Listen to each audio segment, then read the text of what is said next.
right, we're wheels up on another edition of Barn Burner here in studio live, unless you're listening not live, in which case it's been pre-recorded.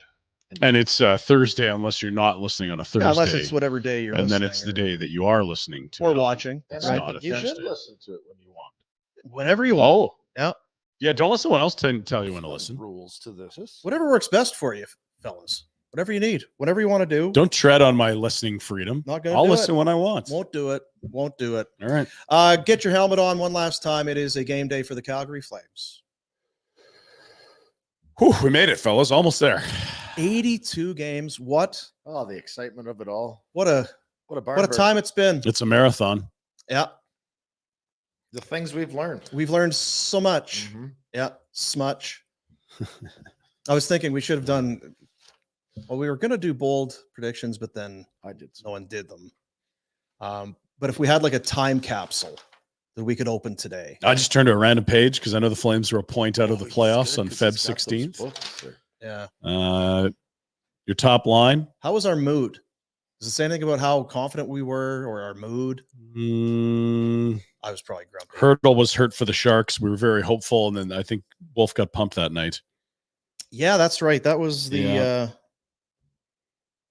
I had it here. That was a 6-3. We had a Jim Ladder and Zamboni fail in the Pinder Report. Love it. And the top line was Huberdeau, Sharangovich down the middle with newly acquired Andrei Kuzmenko. Or Kuzmenkov at that time. Point. At that time, it was Yes, Kuzmenkov, he's changed it formally since. Your D pairs were Uyghur and Anderson, Hannafin and Tanev, and then you had Shillington and Bahal in the third pair. Yeah. It's been a long time, dude. I wonder what were we expecting at the start of the year? You were hoping they'd be more ago- competitive with this coach. Yeah. The whole conversation was around culture, Oh, coach, and bounce back. yeah, we had to fire people because the culture was bad and the attitudes were bad. And we Yeah. had a new leader and the attitudes were going to be good, and Yeah. everyone was very excited. Yeah, and to be fair, I think the culture is better. The leadership it's there. There is a captain. I think that's an improvement from where it was, and I think the work ethic's better. The team is much worse. And then last year, like 2 years ago, they were going to be better than that. Yeah. You know, the Kachuk. Yeah, they were going to be better. Yeah. They might be better this year. Whatever we thought was going to happen, it's kind of gone the opposite way for about 6 years in a row. Down and then down. Because Sutter came in when they fired Ward, and it was like, oh boy, I don't know if this team's any good. Then they won the division. Then you're like, shit, well, this team just won the division. They got their hair out of the fire and added a star forward, a first rounder, a defenseman. Star forward turned into be a guy that used to be a star forward, and they were awful. It's really been quite a roller coaster. Tell us about that star forward. Yeah, well, he's just 3 points shy from matching last year's total of 55 points, which was the largest single season drop year over year of 60 points from his 115 in Florida. 115 points. Oh, goodness. That guy, 115 points. Huh. Not someone else wearing his jersey name bar. That guy actually got 115 points. Trending downwards then, probably. It depends how you want to view it. I think if it was a stock, this is Florida. And you're watching that way. And then he came to Calgary year one, then like the start of year two, and now, second half of year two. Really?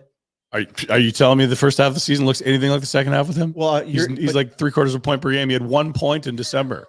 He was awful the first half of the year. Are you suggesting that where he is now is higher than where he ended last season at the end of game 82? Yes, because he's had 3 or 4 months of better play than what he averaged over last year. Even though, as you had said, he needs 3 points. 3 points to match last year's dismal offensive output. Rock bottom for Jonathan Huberdeau was the first 3 months of this season. Yeah, we were at the point where you could put him in the stands. It was press box time. Yeah. We don't need the experience. We don't need the experiment. We can just let him go sit. Are we far removed from that? If Huberdeau didn't, I would tonight? say I'm not, because it's still the level of disappointment. But he has produced more, and the guys he's played with seem to be putting up a little bit of. I would put him and Andre Mangiapane in the same box there, in the sense that, like, if they were making $5 million, you'd be okay with it. You wouldn't be wowed. You could live with it. The problem is he's making 10.5 for the next 7 years, and it's all signing bonuses. Jesus. It's a big problem. That's Treliving really, whatever you need, hey? Wow, the agent again. It's not Huberdeau's fault. Maybe it is. I'm not blaming the agent. I didn't say agent or Huberdeau. I am saying the agent. Yeah, I know. Yeah. So we talk about, like, Noodles was on yesterday, and he says you have to be a sociopath and it's like a psycho to be a GM, which is to remove emotion.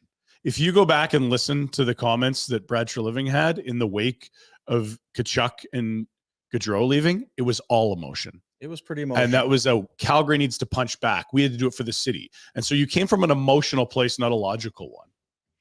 And look, the Mackenzie Weegar extension is a great one. That one is going to age very well. He's already a huge value at 6.25, 19 goals. Like, if he's on the open market as a free agent this summer, he's probably commanding 8 a year minimum. I mean, he's going to look at, say, Darnell Nurse, Seth Jones. I'm doing things they can't do. Yeah, he's had an unbelievable year. Yeah. And so, you know, and then the first rounder is a hell of an ad. Then you immediately turn around and send it to Montreal. Shit. Yeah. Damn it. As a whole, I don't mind the trade at all.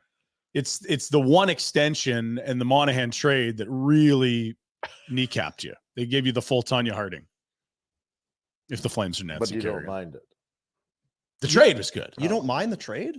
God, they get tons of value in the trade. You just have to not I extend see at what that you're number. saying. If you just go back to the good trade player, you and keep that stop first there. rounder. The trade's not a problem. The problem is that you went and paid a guy that's turned into a nobody. Like, if it was Weegar and Anthony Duclair in a first, it'd be like, it's kind of what Huberdeau's given you. Well, I don't know. I don't feel like the trade is that good. When you got From that position, you don't have a crystal ball, right? So you got 115 point forward, a top pair defenseman, and a first round pick. So at the time, we thought the trade was pretty good. Yeah, and the first round pick still right. And the only thing, and I said that too. Even I'm the only smart one in the room because I called it the way it is, like I always do. Like you always do. Yeah, the trade was fine.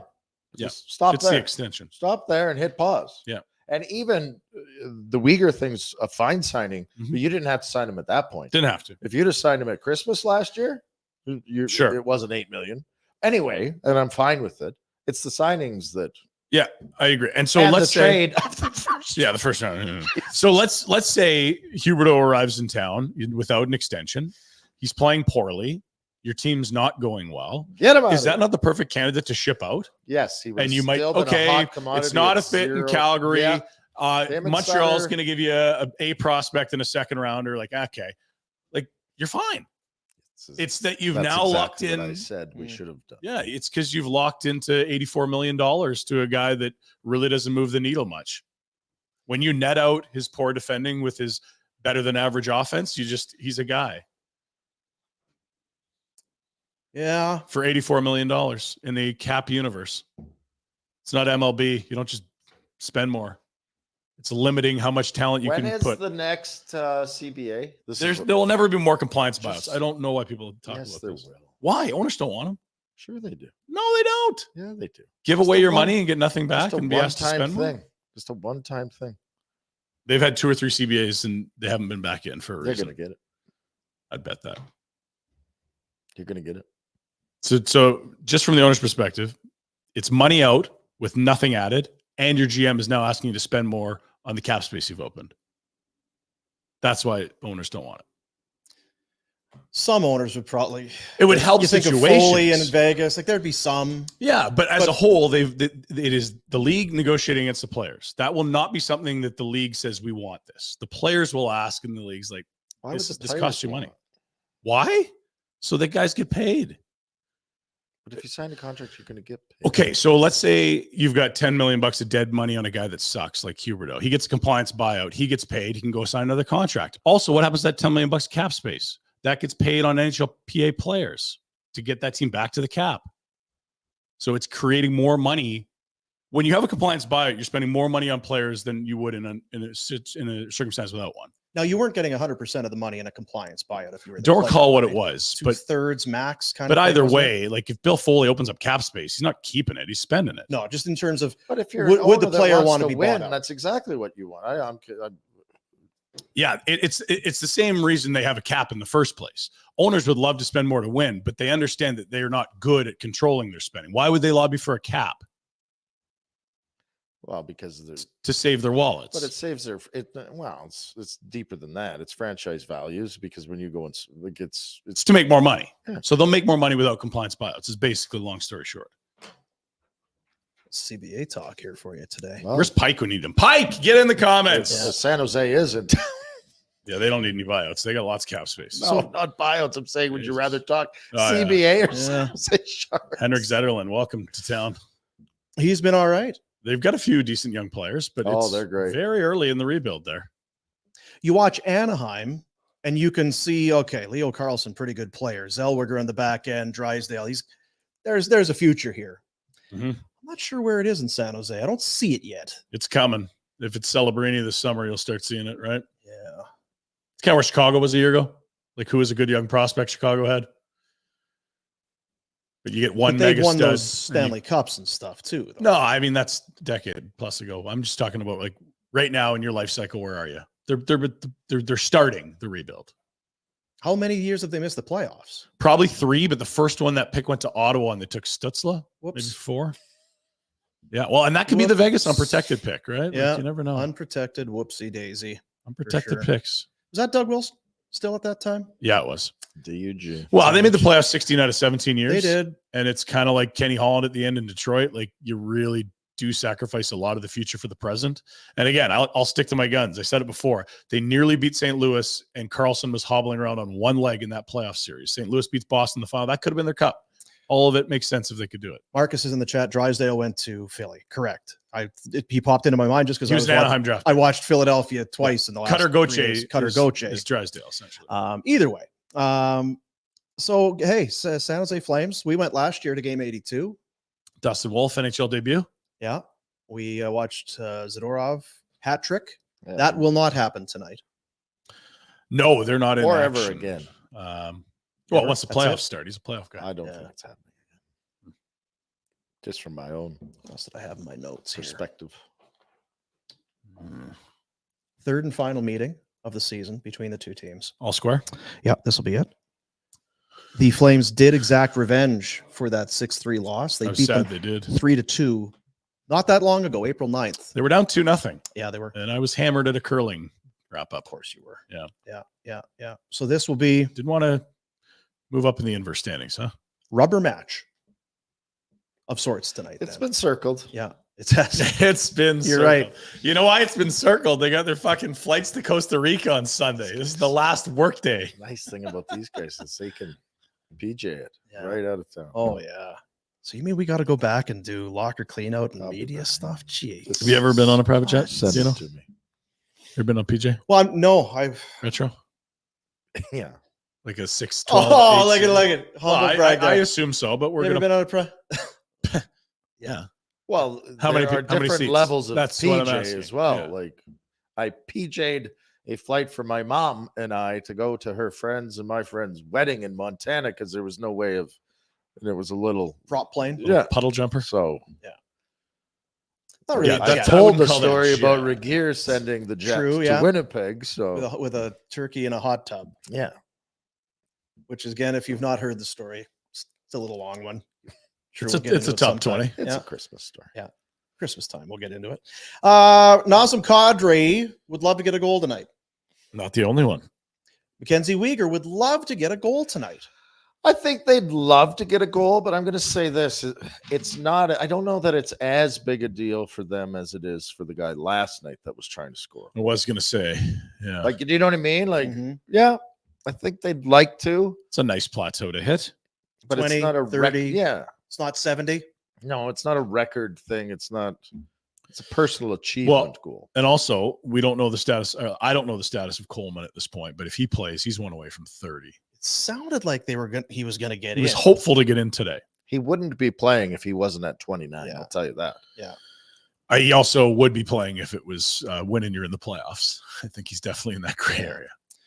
So and of course, what we're talking about is Kadri is one away from 30. Weegar is one away from 20. Yeah. No, Is there anything? oh, Uyghur, 20 sorry, goals, sorry. yeah. And Coleman one away from 30. Weegar's already got his 50 points. Kadri at 33 years of age to hit 30 for a third time in his career would be quite an achievement. It's a wasted year. There's a lot of when them. you talk about Markstrom and that, also in that mix is Nazem Kadri. Uyghur for sure. Uyghur at age 30. That's a career year at age 30. Yeah. Be the next Giordano, please. That'd be great. And some guys didn't waste much. The aforementioned Huberdeau. Well, that's a different kind of waste. Yeah. It's a forgotten year That's for a waste of cap space. Andrew Mangiapane. Really is really underwhelming. Yeah. Like to the point of now we've got an issue. $5 million player. Mangiapane. Yeah. I mean, I think teams would take him at half. So if your issue is you move him at half retention for a pick, you can solve it. The Huberdeau issue is 7 years and you can't solve it. I mean, that's Huberdeau different magnitudes of issue. The Huberdeau issue is it's not an issue. It's your reality. It's It's just shuffle it over. You know, you push things down or under the rug. That's where that Gene, one what goes. is it? You just push it down. Yeah.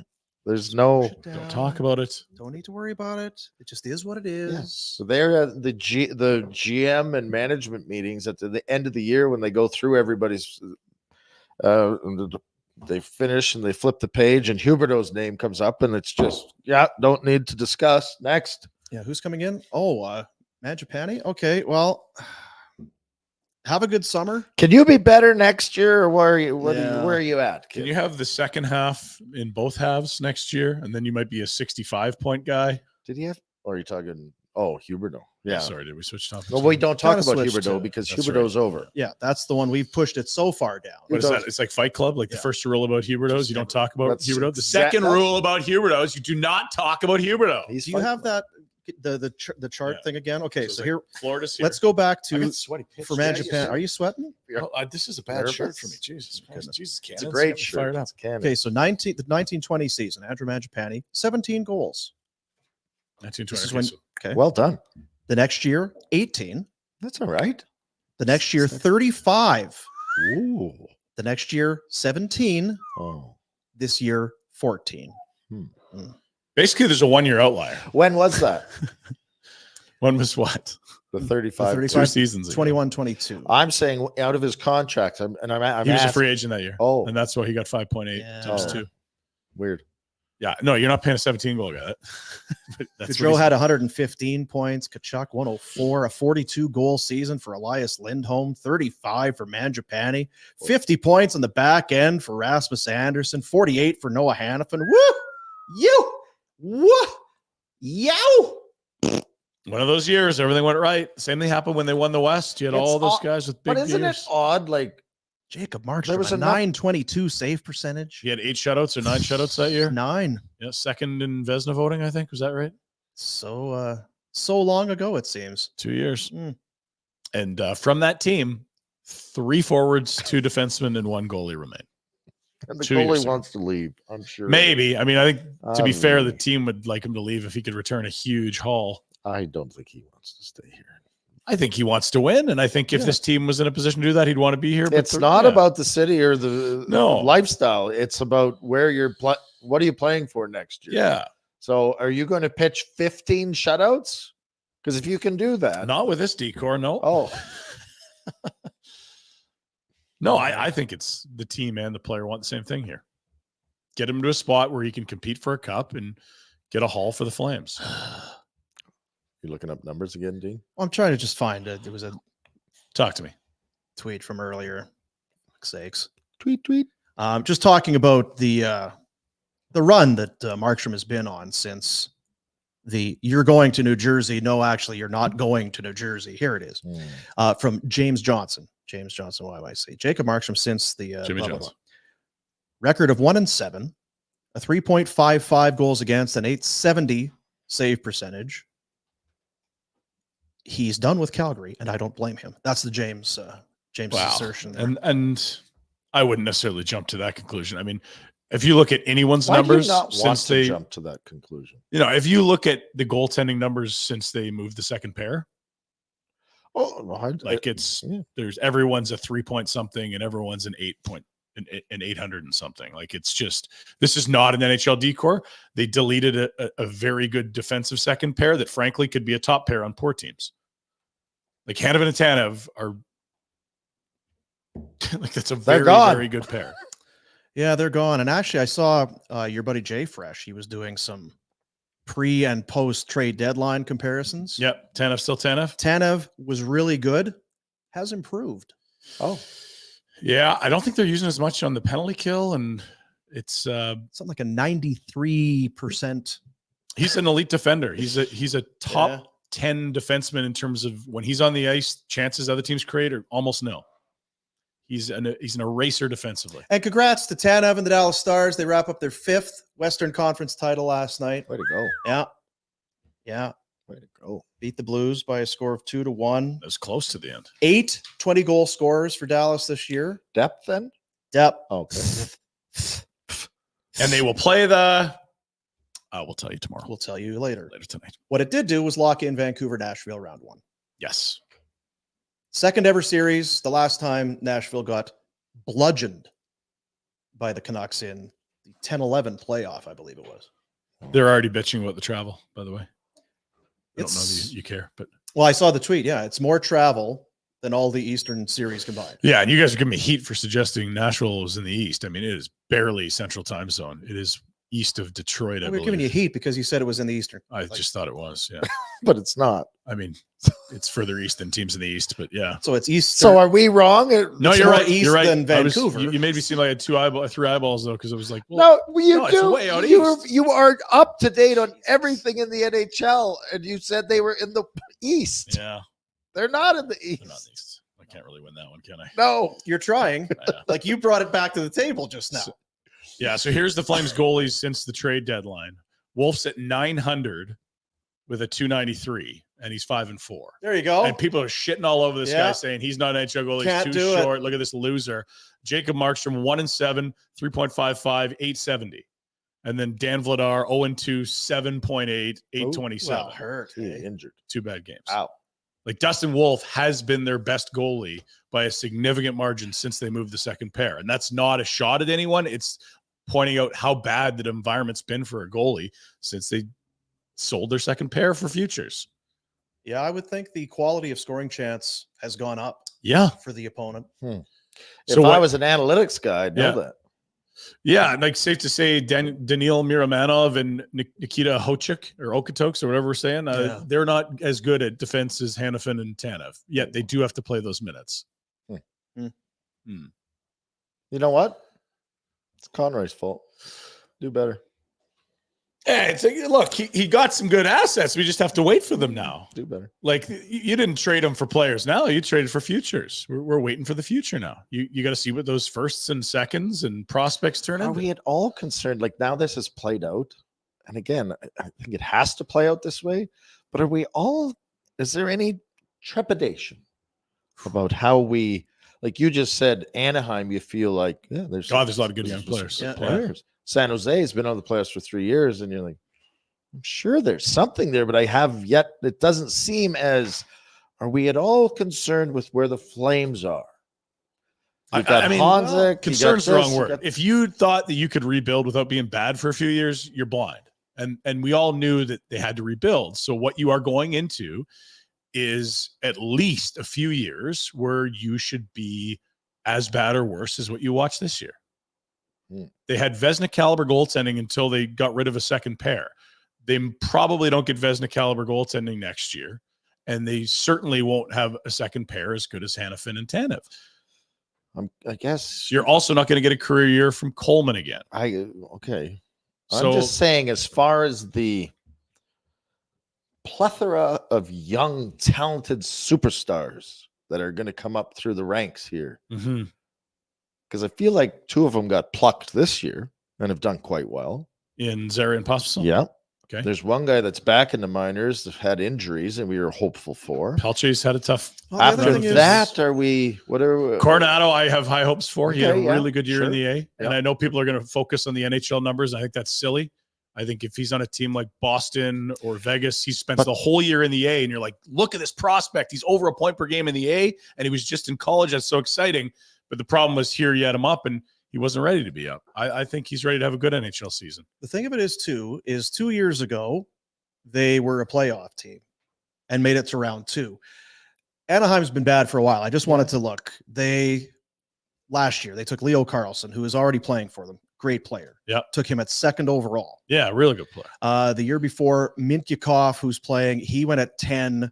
Mason McTavish at 3. Jamie Drysdale at 6. Zegras at 9. So they've had a handful of top 10s. Yeah. A couple top 5s in Yep. there. Yeah, and so the difference there, because that kind of feels like Edmonton, right? They just kept rolling out top 10 picks, but there wasn't a support system. Like, tell me about the good vets in San Jose. Like Marc-Edouard Vlasic. So I'm just saying, point out the difference. I'm not comparing. We're comparing Calgary. We're talking right. The Calgary. So my point is that what they don't have is Backlund, Coleman, Weegar, Anderson. That's what San Jose is missing, and that's what the Flames are going to bring kids to play with. That's the difference. Okay. My point, but the point, is when are they going to be good? Well, and at what level when you hear Leo Carlson, it's unmistakable that he's going to be a great. How many years? What do we have? You don't have that. That's the guy you want. That's the guy you hope to draft at 8 or 9 or higher this year. And so if you feel like the cupboards are empty with the high end stuff, it is, because you're traded away Lindholm, Tanev, Hannafin, and the principal pieces back are draft picks you haven't made yet. Terrible decision by us to support this. No, it's good. Trust me, you're going to be really excited at the end of June when they get up to the podium and you get a really good player. Just don't screw it up, Connie. Yep. And Sam Honzek's been hurt all year, so that's a tough environment. Yeah, but wasn't last year? Pardon me? Don't screw it up like. No, last year's not a screw up. It's an concerned injury. About it's a lost season. I mean, you should be as concerned about Honzek's year as you were about Zeri's first year after being drafted. All right. The things that you liked and drafted him for are all still there. He just hasn't played. Yeah, you don't have anything to be excited. There's not enough. Yeah, like at his age, like you got kids coming into this window. They just need to play to get better. Yeah. And when you go through 3 or 4 significant injuries over the course of a year and a half, like you're just missing time to get better. Played 33 games for Vancouver, 10 goals, 31 points. Yeah, and I heard his playoffs was not as dominant as you'd like to see. You'd like to see him take a little more charge, but he also knows he's going to the Wranglers. You wonder if that's a distraction, and he is, and he might play this weekend. It's not been a good year, but it doesn't mean he can't be a good player. Fine. Stop yelling. Am I yelling? Yeah, you're very defensive. Wow, it's just people want to run the jury. No, but it comes back to the original point is, okay, so it's a rebuild. Call it what we don't say the R word. No, it's a rebuild. Yeah, now, especially if they move Markstrom, right? So how long until you can consider the Flames to be a perennial playoff team? Like, making the playoffs isn't a shock. It's expected. That's not the barometer. I think. Can I interrupt you there though a little bit? Yeah, that's the barometer. Half what? I'm confused. Half the league. So you think you're going to be a perennial playoff team? Well, half. Yeah, you should. You got to be in the. You should be striving to be more than just a playoff team, because half the league. But it's hard. Half the league doesn't make it. My point is, this can be so. I would say that the big difference, if you want to call this a retool or rebuild or whatever, if you keep Markstrom, that changes things. Because you're going to be too good to get a shitty pick? No, because at least you have something where you can get outplayed and still win. And we saw it a fair amount with Markey this year when he was hot. And it's not been a good month or two, but you cannot forget how awesome he was this year. That was with those 2 D-men too, though, right? And they were 1 point out of a playoff spot on Feb 16. So my point is that if you move him, this is a full-fledged rebuild, because you cannot expect what Jacob Markstrom gave you this year. You can't expect to get that next year if he's gone. And the thing is, even with him, you might not be able to expect it anyway. Yeah, it's whether Markstrom, does he come back for sure? But you talked about his numbers already since the trade deadline, that they have not been good. Wolf has been better. What are they going to do on the back end? Are they going to try and bring in a couple of free agents, or is it going to be the year where it's 20 minutes a night for Miramanov? And who else is out there? Yeah, safe to say if another team's number 8 is now your top defenseman, 4? Guy coming in like a couple years. A PTO guy plays in the third pair. They got a million options for the third pair. They need to go spend in free agency to get a top 4 guy, or they're wasting their time. So if they don't go out and get bona fide NHL defensemen, then it could be regardless whether Markstrom's here or not. You look like, look, they had a lot of things go right this year, and they're going to pick, 8 or 9 and heading into the lottery balls. even Markstrom hasn't put 2 seasons like he's had this year together. If you just acknowledge that once the second pair was gone, it was a different job than he had before. Yeah. So with that in mind, I just think if you can get a return, you've got to move Markstrom this summer. And then there's another set of assets that are in that window that you can grow with in 3-4 years. Should be guys that help the NHL roster significantly. Not Leo Carlsson getting his feet wet. Leo Carlsson, point per game, number 1 center. So we don't want to make the playoffs. We don't want them making the playoffs. We've always said that. It's just even the same this year. And you were in a weird situation because you actually played well. And if you felt that you could have kept those defensemen and that they'd have stayed, that you might have kept them and fought to try and get in the playoffs. So I think you muddied the water this year, and they did what they had to do. But because you had those extra points and because Markstrom played so well, they weren't in a position to get a top 5. They tried for a while, and it looked like it might happen. But I think you have to. In actuality, this rebuild started 3 months ago, no sooner. So we can't expect them to be good if it's only 3 months old. They still had Lindholm, Tanev, Hanifin, and were a hot run from a playoff spot 3 months ago. This is very, very early days. Anyone expecting this to turn around next year or the year after has no clue what's going on, or you're asking for the 1 out of 100 outlier season, because this is just beginning. We've been talking about it forever, but they didn't move Lindholm until February. I would say this. I would say that the 3 of us have seen it coming. Yeah, of course we have. We've seen the necessity for it. Yeah. But really, to your point, you're months in. They were going to try and make the playoffs and see how it goes. And then it became, you're going to have to trade Lindholm because he's not playing very well anyway.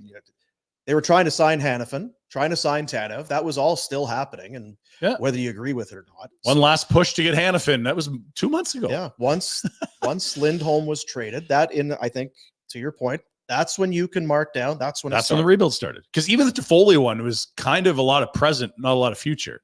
Like Sharangovich jumps into the top 6 on the roster immediately. That wasn't like we're trading, something down the road that's going to help us. You could maybe even argue even in the Lindholm because you got Kuzmenko back. Kuzmenko back. But you get a first and 2 prospects and another conditional pick. So that to me, what were the dates we were there? Was it Feb 2? Yeah, right around there. Yeah. Like that was deadline that we were in Toronto. So let's call it Feb 1. March, April. We're 2.5 months into this. Anyone saying it's taking too long, it just started. No, I don't think anyone's saying that. It's just the question of, so how long is the pain? Yeah. How much pain before you turn the corner? Well, and I also think, listen, if we were in a top 5 position to draft this year, you would immediately go, because I think it chunks out. Top 5 picks feel like you've got a real chance at a superstar. Yeah. 5 to 10, you're going to get a hell of a player. 10 to 15, solid, right? There's always outliers, and it's not always the case, but you do feel that way going into a draft. Like if we're sitting here going, we're getting a top 5 pick, you're analyzing, oh my God, like what is this guy? Oh, top 5. It's a like different even feel. You look at the Draisaitl draft year, and what was it? Ekblad 1, Reinhart 2, and Draisaitl 3. Am I correct there? Just off the top of my head. Ekblad was 1. Sam Reinhart to Buffalo 2. Yeah, I believe that's right. And so you're like, shit, and then 4 is Sam Bennett, who has become a middle 6 center. 5 is Michael Dal Cole, who's no good. And there's a huge ledger, but every draft class has all these different ledges. And I think the good news for the Calgary Flames is that there is no consistency on lists between 2 and 10. There's 5 different defensemen that I've seen almost in 5 different orders, in the sense that the Soloviev 6'7" kid in Russia is the top ranked guy by Central Scouting. He's the lowest ranked of the 5 by someone else. There's 2 college guys. There's 2 OHL guys. Those are just the defensemen. I see them in different orders the whole way. I believe at 8 or 9, they can still get what we would typically call a top 5 caliber player. Because, and Iginla's a game breaker. Like he's last night, I heard talking to people that watched the game, like he is an absolute scoring machine. That is not typically what you can find 8, 9, 10, 11. That's probably where he goes. This is a good year for the Flames to pick 8, 9 from people that know more than me that I've talked to. Because there just isn't consensus beyond Celebrini at 1. There might be 5 teams and 5 different guys you take second. Time will tell. Lucky for you guys, I'm patient. And the great news is they have needs in all areas, so they don't have to worry about actually, you're right. That was one thing I was going to say while you were talking there was, I think the saddest part is that we feel like Wolf's going to be your goalie. So you're like, okay, you can kind of be hopeful that that turns out.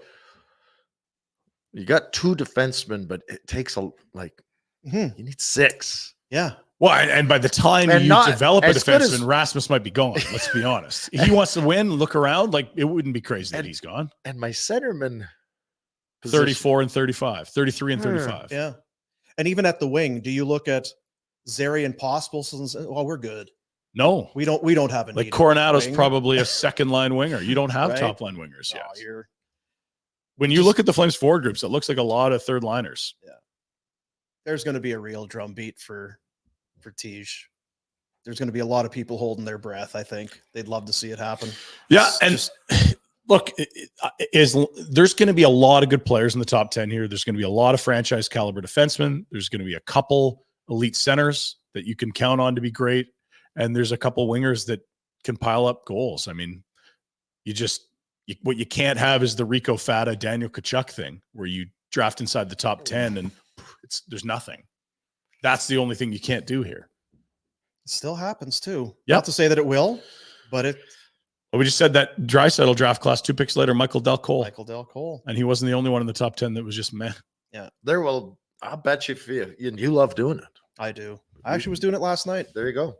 You need to do a show where you just do that. You eat food and you just go through drafts. I was looking at, because remember when Logan Patrick was taken at what, 2nd overall? Nolan Patrick. Nolan Patrick. Didn't like pizza, red flag. Yeah.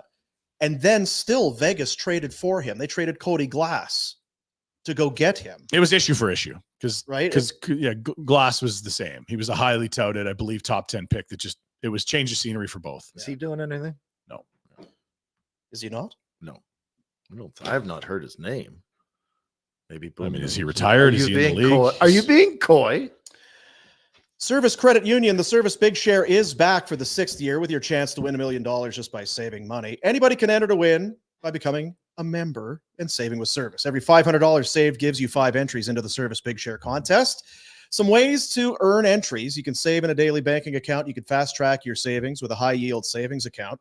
Invest in a GIC Service has during the contest period. Great interest rates, term lengths. Save in a TFSA or RRSP for short and long-term goals. But it comes down to just transferring your existing savings to Service for chances to win $1 million. Contest ends April 30th, 2024. Skill test required. For rules, visit service.ca/win. Congrats to the Calgary Canucks. Got it done last night. Oh, wow. Studs. Swept old Whitecourt. Party time for the Calgary Canucks. 25 years. And so because they win, they get to graduate to the Beast. Never mind. So what is it? The Centennial Cup? Is that what happens now? I believe it is. Yeah. It was in Portage last year, wasn't it? Because it used to be the name of a bank cup, but that's not there anymore, right? I don't really remember. But, it's the RBC Cup. Was it? Yeah. National Championship for Junior A. So is RBC not around anymore? Well, that's what I was implying, yeah. Sponsorship, I'm not sure. I hope RBC's. Yeah, they're doing fine. I mean, I hope they're okay. Yeah, the Centennial Cup. Where are we going? Road trip? It was formerly known as the Royal Bank Cup from 96 to 2018. So there you are. Okay. Do you know where it is this year? Because it was in Manitoba last year. My kid, Chad Allen's boy, played in it with Battleford. North? No. Or south? No, there's no south. There's only north. Only North Battleford. And Battleford. The Battlefords. Yeah. Near Jackfish. Just scrolling. You didn't find it? Slow-ass computer. We tried to stall. You want me to stall? It's in Oakville, Ontario. Oakville. I played in Oakville this year. Which is essentially what Greater Toronto, right? Piss out of the old Oakville Rangers. Did you? Yeah, that's right. Nice. Well, how far, if we want to get to downtown Toronto, are we from Oakville? Is that like 40 minutes an hour? Or is it Greater Toronto, basically? Yeah, 40 minutes. Coming to Okotoks in 2025. Whoop. No, I don't believe it is. Hey-o. It was going to be. No, hey? Yeah. What's happening here with the... Look at this guy. There's been 2 very stealthy coffee deliveries. Yeah. And also worth noting that 50% of the people in the room wearing shorts today. Which -3 feels like -10 was what I lights. walked in today. Look at the There look at they the are. gams on old Them retro. gams. Hey, Jack. Summer, just get into it. Oh yeah. Yeah. Now, did you say you maybe overestimated the? Yeah, it was a brief look out the window. Oh, I it's saw nice. the sun. Very sunny. Well, it's the Blue Sky City. Blue Sky City. I saw the sun. BS City. That's us. Next week is short week though. 17, 18, 19. Oh, I thought you meant I thought you were days talking about off. days I think we off, should too. take Yes, a day off, Jack. days off That's the sounds boss. great. Boss So said short, yeah, short week. Short week. We're taking Monday or Friday, boys. Or both. That'd be a real short week. Yeah, it would be. Short shorts. Well, the playoffs start. We're going to be busy, so we're going to need some We gotta downtime. dig too. in. Yeah. We do have some of the scheduling announced. The NHL has 2 games Saturday and 2 games Sunday for Eastern Conference foes laid out. The weather's going to be shitty. I'm very okay with how this is going to go. Is it going to be? Oh yeah, it's cold and not nice. I think Monday, Tuesday, we get into the teens and nice weather. There's Frank the Tank with a Frank bomb. Frank Baum. The playoffs will begin at 5 p.m. Saturday. 5. Where Zutalor, Pat Roy Pat Roy. taking on Rod the Bod. That's Yeah. good coaching matchup there. Who would you take in a cage fight? It's always Rod. Don't think that I'll long. tell you what, Rod. Pat's is, mean though. Pat, like that's Pat the thing. doesn't play by the rules. I was just gonna say, Rod Brind'Amour, lean, tough. Yeah.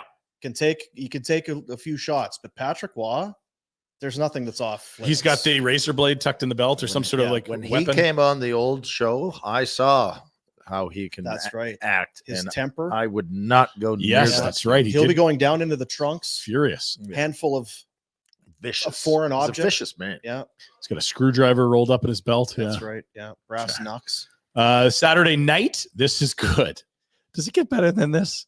Right into the scar tissue. Leafs and Bruins, Saturday night, 6 p.m. Calgary time. Let's go. Hockey night in Canada in Boston. 6 p.m. Calgary. So that's Beautiful. that is Beautiful. And then Sunday, a little bit early, 10:30 in the morning, Rhett. It's brunch. It's an omelet and mimosas. yeah. So And that there's is not going to be any evening hockey Sunday. no. I mean, I shouldn't say that. When we get the West. when we get the It's just Western the Conference East. matchup, you could theoretically drop in All right. Edmonton on Sunday, but it sounds like that might be Monday, is what some nerds are saying. Well, Monday is a great day for Phil. I feel for the Oilers; they don't get that big gate on a Monday. Yeah, sell a little less booze to the Sweat Hogs. Sorry. And then it's the matinee is a 1 o'clock Caps and Rangers. You should be there, right? New York, Sunday, 1 p.m. I don't know if I'll be there Sunday, but Tuesday I might. If they play Tuesday or Wednesday, I might. I thought you were, because I remember I talked to you about going to Madison Square Garden to watch game, and he's like, I've been to MSG. I don't need to go back. I'm not going I there. was going to take my kid. Yeah. Has your kid warmed up on Panthers yet?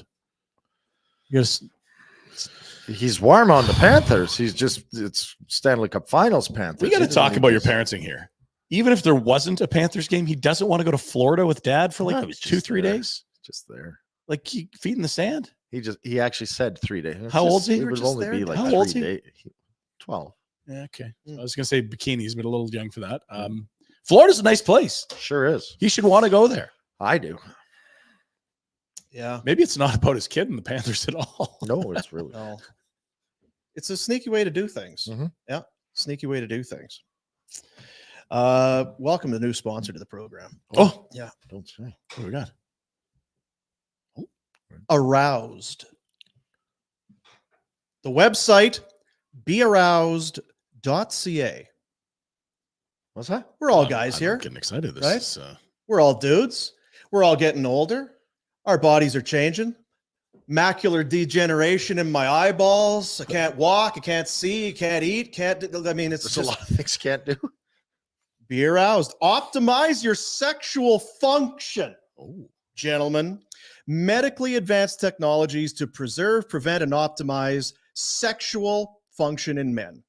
Now, see, you can get the blue pill, right? You go see the doctor. Oh, here's a pill for it. Mm. But is it really helping to prevent and preserve the sexual function? that It's a short-term it kind might of work, deal. but it's not fixing the underlying issues. You want to get to the issues, Rhett? Let's get to the issues. Viasure, powerful soft wave technology, 15-minute treatment by forming new blood vessels, which increase blood flow. Heard about the zapper?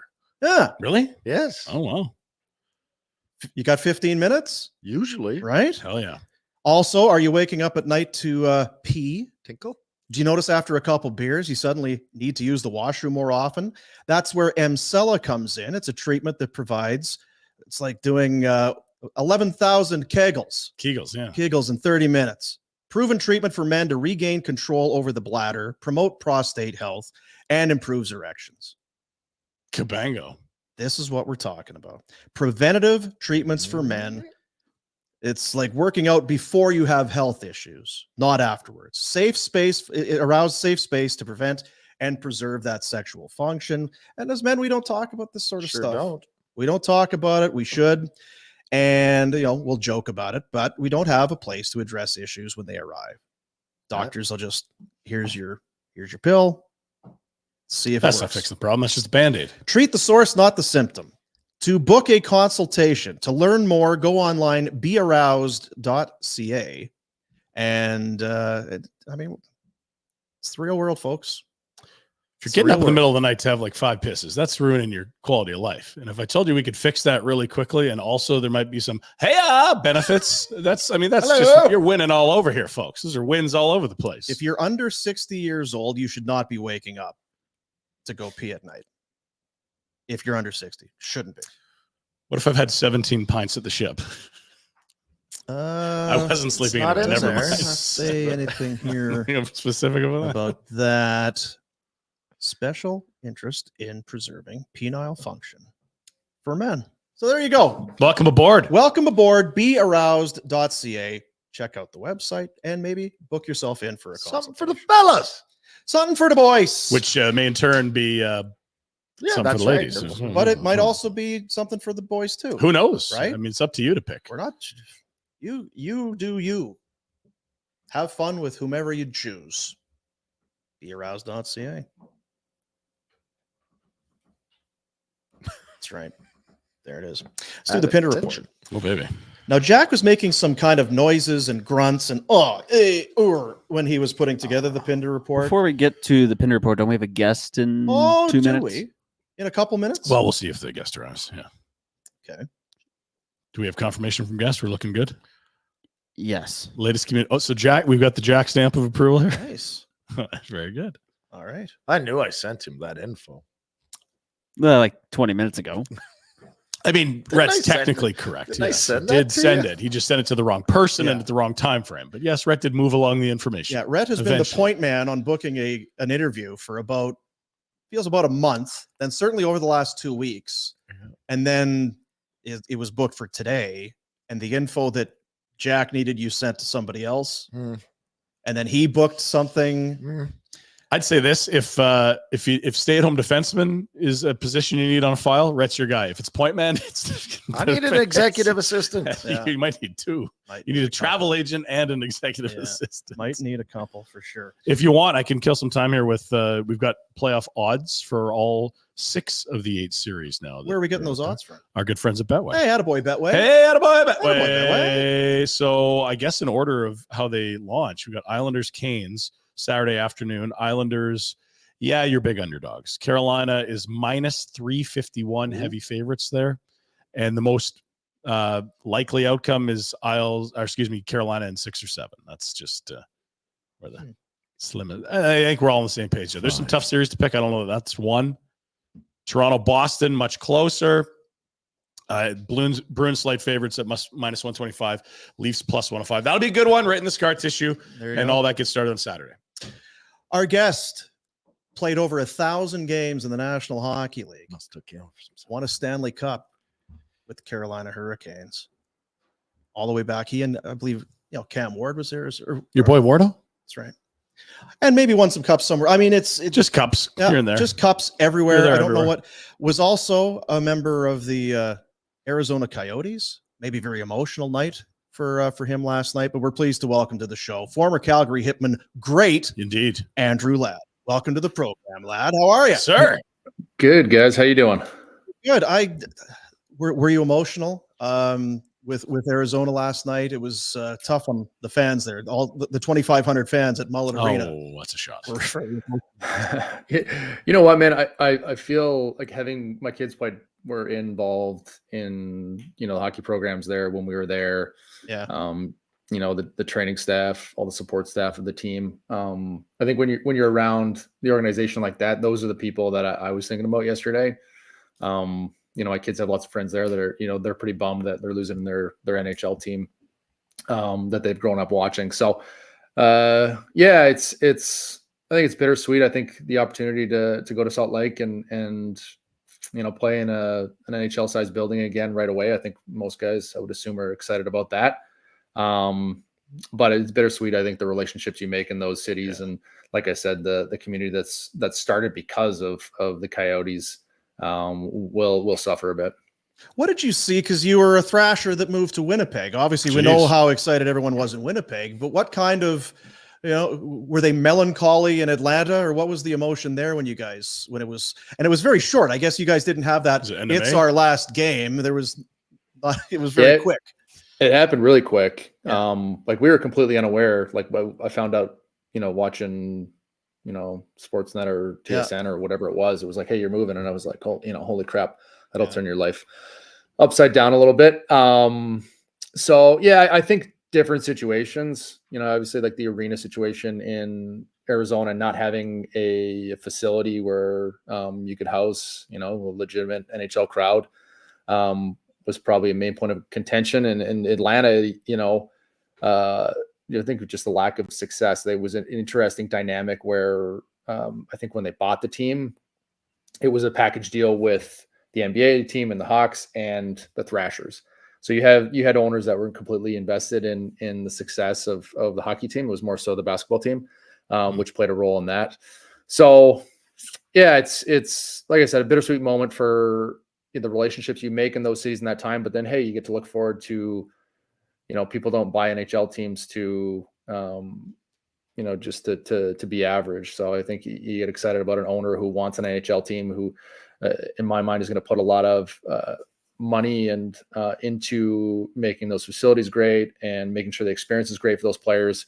So as a player, you're excited about that. And, anytime you're going to a new city, fans are pretty pumped that they have a new sports franchise in their city, and something to look forward to.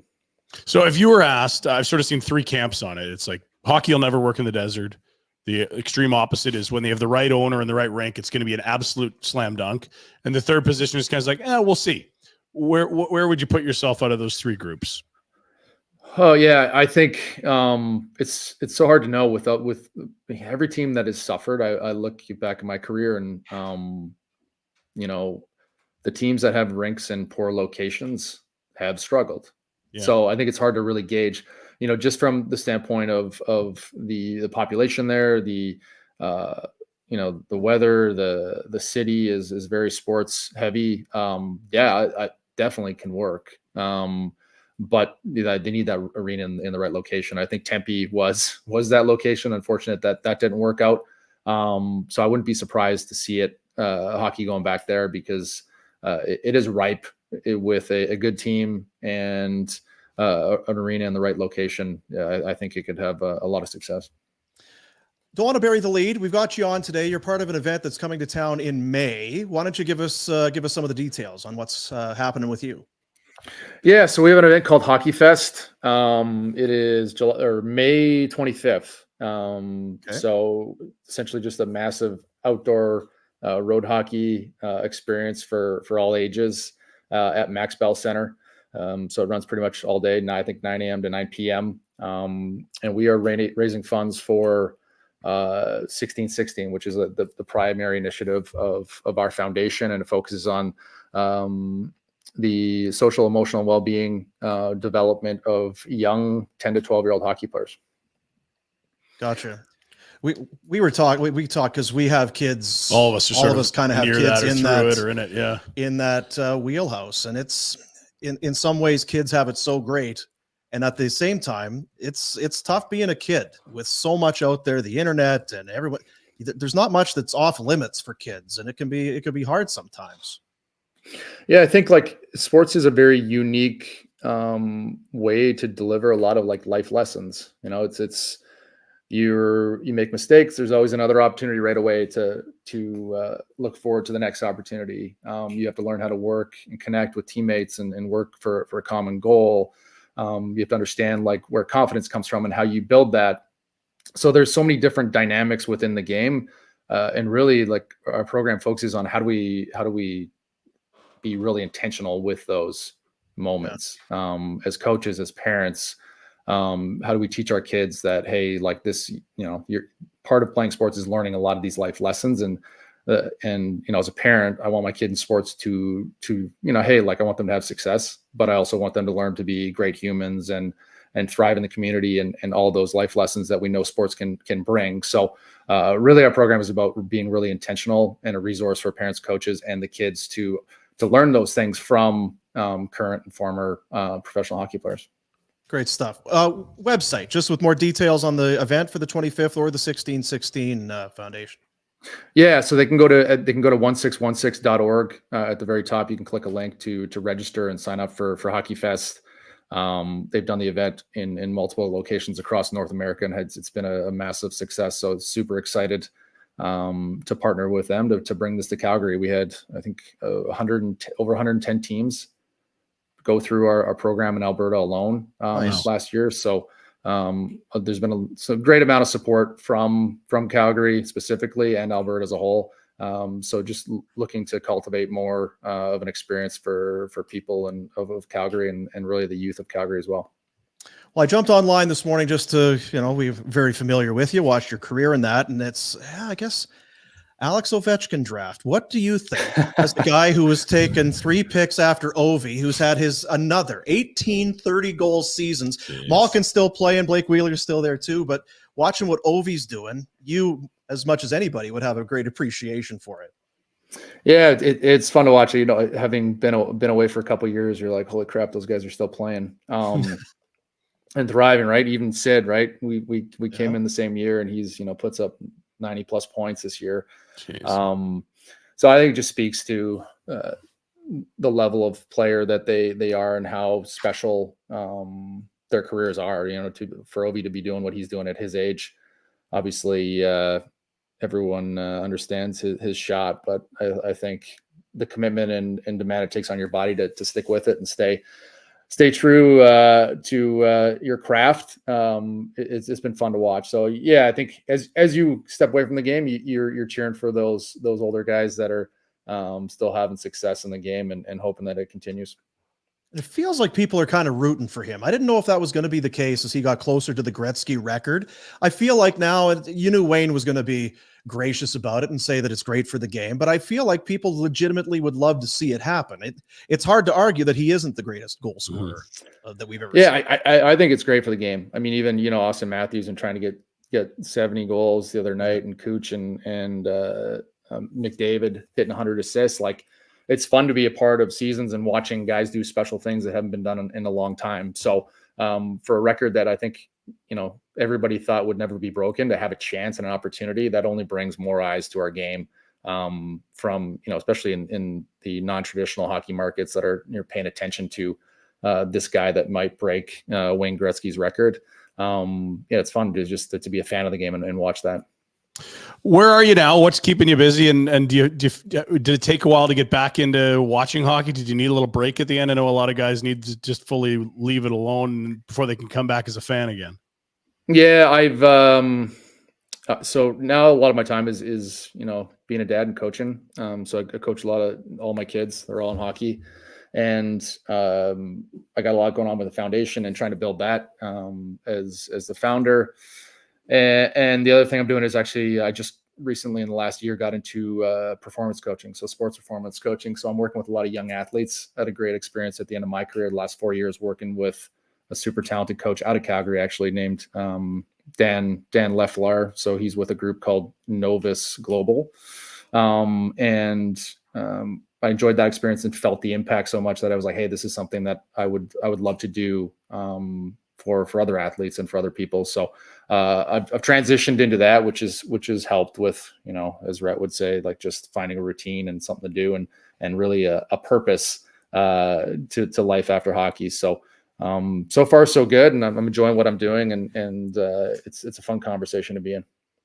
I thought about that, guys like you that you've played 1,000 games, retro over 700 games, and then it's just over. And we saw Jeff Carter, and Carter's won everything. I mean, there's no one's going to shed a tear for Jeff Carter leaving hockey. It's been very good to him. But man, it's been day to day. It's been your life for whatever it was, 19 years. And then it's just over like that. And you will spend time with your kids and your family and all that. But I wonder about guys like you. And we ask Red all the time. It's the eve of the playoffs, or it's the start of training camp, or what it's like. I wonder for a guy like Carter, where it's just been his playoffs were always hard everything, for me. right? Playoffs start and you get the juices flowing again. You're like, damn it, I want to be out there. Right. Yeah. It's definitely those moments. And you try to find those in different ways. I mean, I had fun coaching my kids in that competitive juices start coming up again. Yeah, to me, it was funny how you said like I took a year and I didn't watch much hockey. I took a lot of time away from just being around it besides my kids. But as I work more with kids, and as I just in the space of working with athletes and on the mental side of the game and their performance, it's like, oh, I got the itch again to like help them. So I'm trying to find, hey, like how do I help others achieve those things that I was able to do, and end up watching more games. Can I interrupt you there? Because you talk about it. The parents, they'll go get a trainer, and they'll get a skating coach, and they'll get a nutritionist, and they'll get all this stuff, and they want their kids to have success, and they're trying to give them everything. Would you say that what you're offering is one of the few things that parents and kids in general overlook? Because I mean, for me coming up, there was none of that. None of it was available. You went and ran down the street. That was your workout. You did a bench or a squat, and that was it. There's so much out there nowadays that it can be overwhelming for parents and for kids. And that part, the mental aspect part, is often the one piece that no one pays attention to.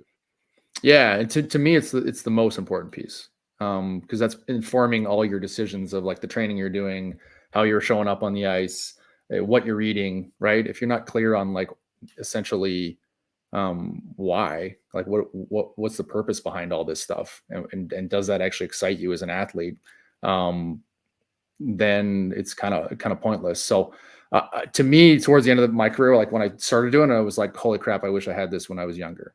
It just filled a lot of the gaps that I didn't even realize were there as an athlete. And so, and a lot of times as parents, I think we get so focused on, hey, like, I want my kid to be best and I don't want them to fall behind. And, it's like, hey, are they having fun?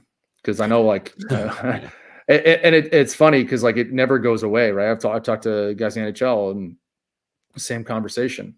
They're like, oh, like they're just going nose to the grindstone, working their butts off. And I'm like, are you enjoying what you're doing? And they're like, no. Right.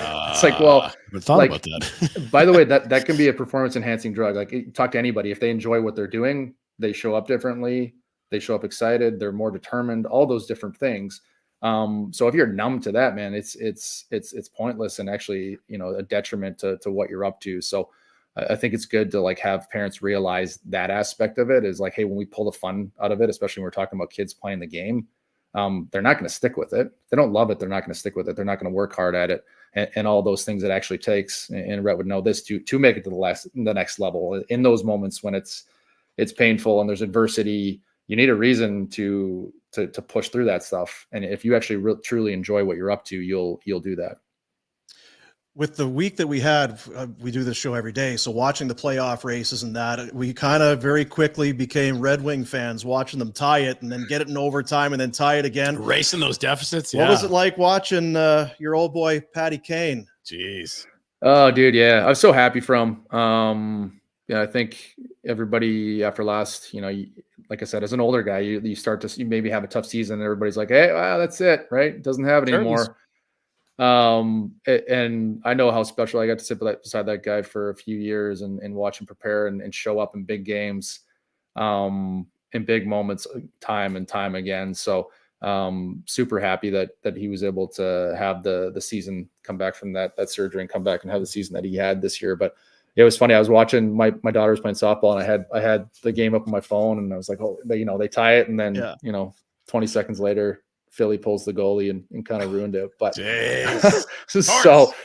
but it was good drama, man. I think it's fun to have that type of excitement going to the end of the regular season for fans. Okay, so you played for the Islanders, you played for the Canes, you played for the Jets. Vancouver's the hometown. Do you have a horse this year? Who would excite you the most, or you just like sit back, pop the corn, and enjoy? I think, yeah. I mean, I'm rooting like former teams and former teammates. I think you're always rooting for those guys. So Winnipeg, the Islanders, got a lot of friends there still. I don't know, man. Is a team in terms of like that I like. I just love. I like the depth of Dallas in the West. I think they're super deep all the way through the lineup. In the East, yeah, I'm rooting for my old teammate and Rod Brind'Amour in Carolina. Would love to see them get it done again. But I think Florida plays an exciting brand of hockey that they could get over the edge this year too. I'm sure that there's other cases, and you go around the National Hockey League and there's some beloved coaches, but I just watched Brind'Amour behind the bench and you'd be able to speak to it. I just feel like I'm not sure if there's a team where the players would play harder or play more for their coach than those guys have to for Brind'Amour. They love that guy. Yeah. And I think it's just, man, that he's so easy to root for. He's so easy to get behind. Like I was actually talking to him. We were talking, I don't know, maybe last year, and he was talking about what they do. Like most teams play games at the end of practice or whatever, and the losers skate. His mindset is like, hey, like, no, if you win, you get to skate. Like, why do the guys that lose get to do the extra work and get better? And that's Roddy to a T. Like, and he just like builds that mindset in the group, and everyone rallies around it. And he lives it every day. He's still, I'm sure, probably the first guy in the gym, slapping weights around, and just a genuine human being. He wouldn't ask you to do anything that he wouldn't do himself. That's the classic case, right? We can't skip a skate because the coach is going. The coach is in the gym. The coach is eating right. He's doing everything the right way. What the hell are we supposed to do? We can't do it because he's doing it. Leading by example. Yeah, I love that guy. This is a moldy story, but I was in the building, and I think I've heard the story, and for people that before their time. But 2005 World Juniors, you guys have an amazing team. You go off, you win it, and you come back, and the first game is against the Rebels, and there's you and Getzlaf, and there's Colin Fraser and Dion Phaneuf on the Rebels, and you guys have just one goal. You guys have just been pounding celebratory beers and having a great time and winning a championship. And then right off the start of the game, the two Hitmen versus the two Rebels going toe-to-toe scrapping. Was that premeditated? Walk me through that scenario. So there's actually, I think this is the first time I've told this actually. So there's more to it than that. So we were, when we were at the World Junior team, guys were on the bus. So we practiced somewhere else. So we were on the bus waiting to drive to practice somewhere else. So everyone had their helmets and gloves on. And guys were on the coming on the bus, and guys were being clowns and taking a swing at each other's heads and that type of stuff. Just being goofballs. So Dion came on the bus and was like, "Anybody takes a swing at me, like you're gonna get it." So of course, I'm not good at listening to that stuff.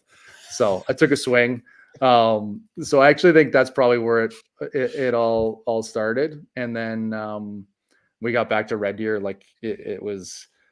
We knew they were our biggest rival going into it. So when we lined up, I asked Dion if he wanted to go, and he obliged, and we were the first one. We had no clue that Fraz and Getzy were going to go right after. And Fraz was literally at my house yesterday. So he's such a good dude. And they'd known each other for a long time. So me and Dion were in the box, kind of chuckling. And then, obviously 2 seconds later, Getzy and Fraz are sitting right beside us. And I think Brent Sutter was just shaking his head on the other side of the ice. That's the greatest World Junior team ever assembled. Like Patrice Bergeron, Getzlaf, Carter, Crosby, yourself, Perry, Phaneuf, Richards, Fraser, Seabrook, Coburn, Barker. It's Abshea Weber. That's nuts. Yeah, it was a fun group to be part of. I think everyone going into the camp, we had the summer camp in Calgary. And it was like, gosh, I just want to be a part of this team because you knew it was going to be special with the lockout. I don't even know if we knew that lockout was going to happen, but they had won. They should have won gold the year before. They had the gaff with Fleury and shot it off someone's butt and ended up in the net. So everybody just wanted to be a part of that team because you knew, like with Sid and that group, that we're going to have a really good chance of doing something special. So is Fraz living in your basement? What's he hanging? He's scouting now, man. He's scouting. So he was here for to watch some Rocket games and check out Iggy's kid, I think. Yeah, he's getting lots of eyes over here in the playoffs. So he's scouting for the Blackhawks. They got a couple of picks in the first round this year, and so he's doing his due diligence. Have you seen Tij play? I went to one game this year and I saw him play. Yeah. So he's you can imagine here the Flames. Yeah, the Flames have a couple first rounders, and I think his dad played here or something like that. So Flames fans are very curious to see who they might be able to get out of that first round. Yeah, I'd be curious to see if Iggy actually would even want him to be in Calgary. I think that's well, it's a good question. It's hard to say either. You want the kid to kind of be his own man and create his own path, but there would be something special. You also might think he's a megastar. And you're like, damn it, I'm going to be working in this front office. I need this kid to score 50 for us, not somebody else. Right? Yeah, exactly. Nice. May 25th, it's Hockey Fest. The website, 1616.org. Are you going to be playing, or are you just kind of overseeing? I'll be there. Yeah. We'll, I think we'll try to get a bunch of former guys, maybe some current guys to come out and get involved and play. So I was joking with Fraz that we should just get a bunch of Power Ranger suits and show up as an adult team and start playing. So we'll see. Very nice. Well, you know what? Good on you, man. It's one thing to recognize where help is needed, or you could make a difference, but it's another thing to go and do it. So good on you for that. Congrats on a hell of a career, and thanks for the time today. We appreciate it. Yeah, thanks for having me, guys. I appreciate it. There See you you. go. Thanks. Andrew Ladd, May 25th, 1616.org, the website. Hockey Fest is going to be happening over at Max Bell. All kinds of information there, and like NHL boards, you get refs. That'll be a ton of fun. Interesting looking at his career, because he has the cup run with Carolina and then wins 2 with Chicago, I believe it was, or at least goes deep. And outside of those 3 years, he has 65 playoff games. Jeez.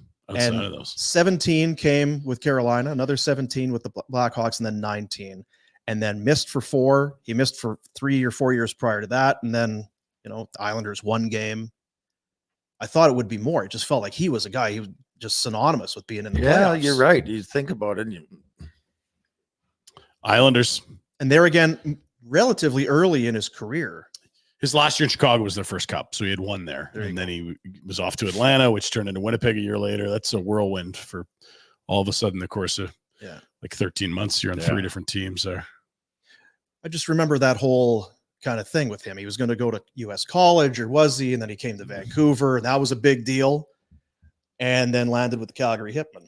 Had played 1 game for the Vancouver Giants, and then not sure how good the Giants are going to be. Oh, Getzlaf's pretty good. They had a pretty good team there. So that was a great rivalry then, because you had Phaneuf and Colin Fraser and some other guys, and Ladd and Getzlaf, and they hated eeach other. And that was the whole thing. Man. So now they're both on the same World Junior team, and Sutter was coaching, and of course Sutter won. Yeah, I'm taking Getzlaf because they're Getzlaf. He's kind of lazy. He kind of plays only as hard. Maybe Brent isn't going to want that kind of guy. Hall of Fame. He's going to want that guy. He's going to want that kind of guy. Yeah, and drop the gloves. You knew it was going to be something with Dion when he started going into that story. Yeah. That feels like Dion. Of a story. Yeah. Okay, so Phaneuf did what exactly to get that thing going? So Dion was telling people what to do, eh? Sure. Or not to do. Or not to do. Yeah, don't be touching me. Or we'll get to the Pinder Report. Presentation of Village Honda. New in-stock inventory on the ground. It's always MSRP, as you know. The Honda Accord, redesigned last year. Chosen by Car and Driver magazine as the #1 mid-size sedan, one of the most reliable vehicles on the road, is now better than ever. Superior ride quality, reliability, and impressive fuel economy thanks to the EXL Hybrid. Check it out at Village Honda in the Northwest Auto Mall and online at villagehonda.com. They present the Pinder Report. Game 82, friends. We finally arrived at the ultimate station for this train. The Flames will pull in and unload for the year after tonight's final. And here we are. Flames, nothing tonight at stake. Please. Please. Never even mind the inverse standings. There's lots to play for, according to Ryan Pike on Flames Nation. Give that a read. You got 2 guys sitting at 29 goals, another one sitting at 19 who happens to be a defenseman. Keep an eye on that. Nazem Kadri plus 140 for an anytime goal to get to 30. Mackenzie Weegar plus 275 to get to 20. And Coleman no odds on because we don't know that he's going to play. We'll wait for confirmation later, or it's happened since we started the show. But there's your list. It's the top 4 is quite impressive, but you'd want to have a lot between Backlund and the top 4, at least the top. So Dallas has 3. 8 20-goal guys. Yeah.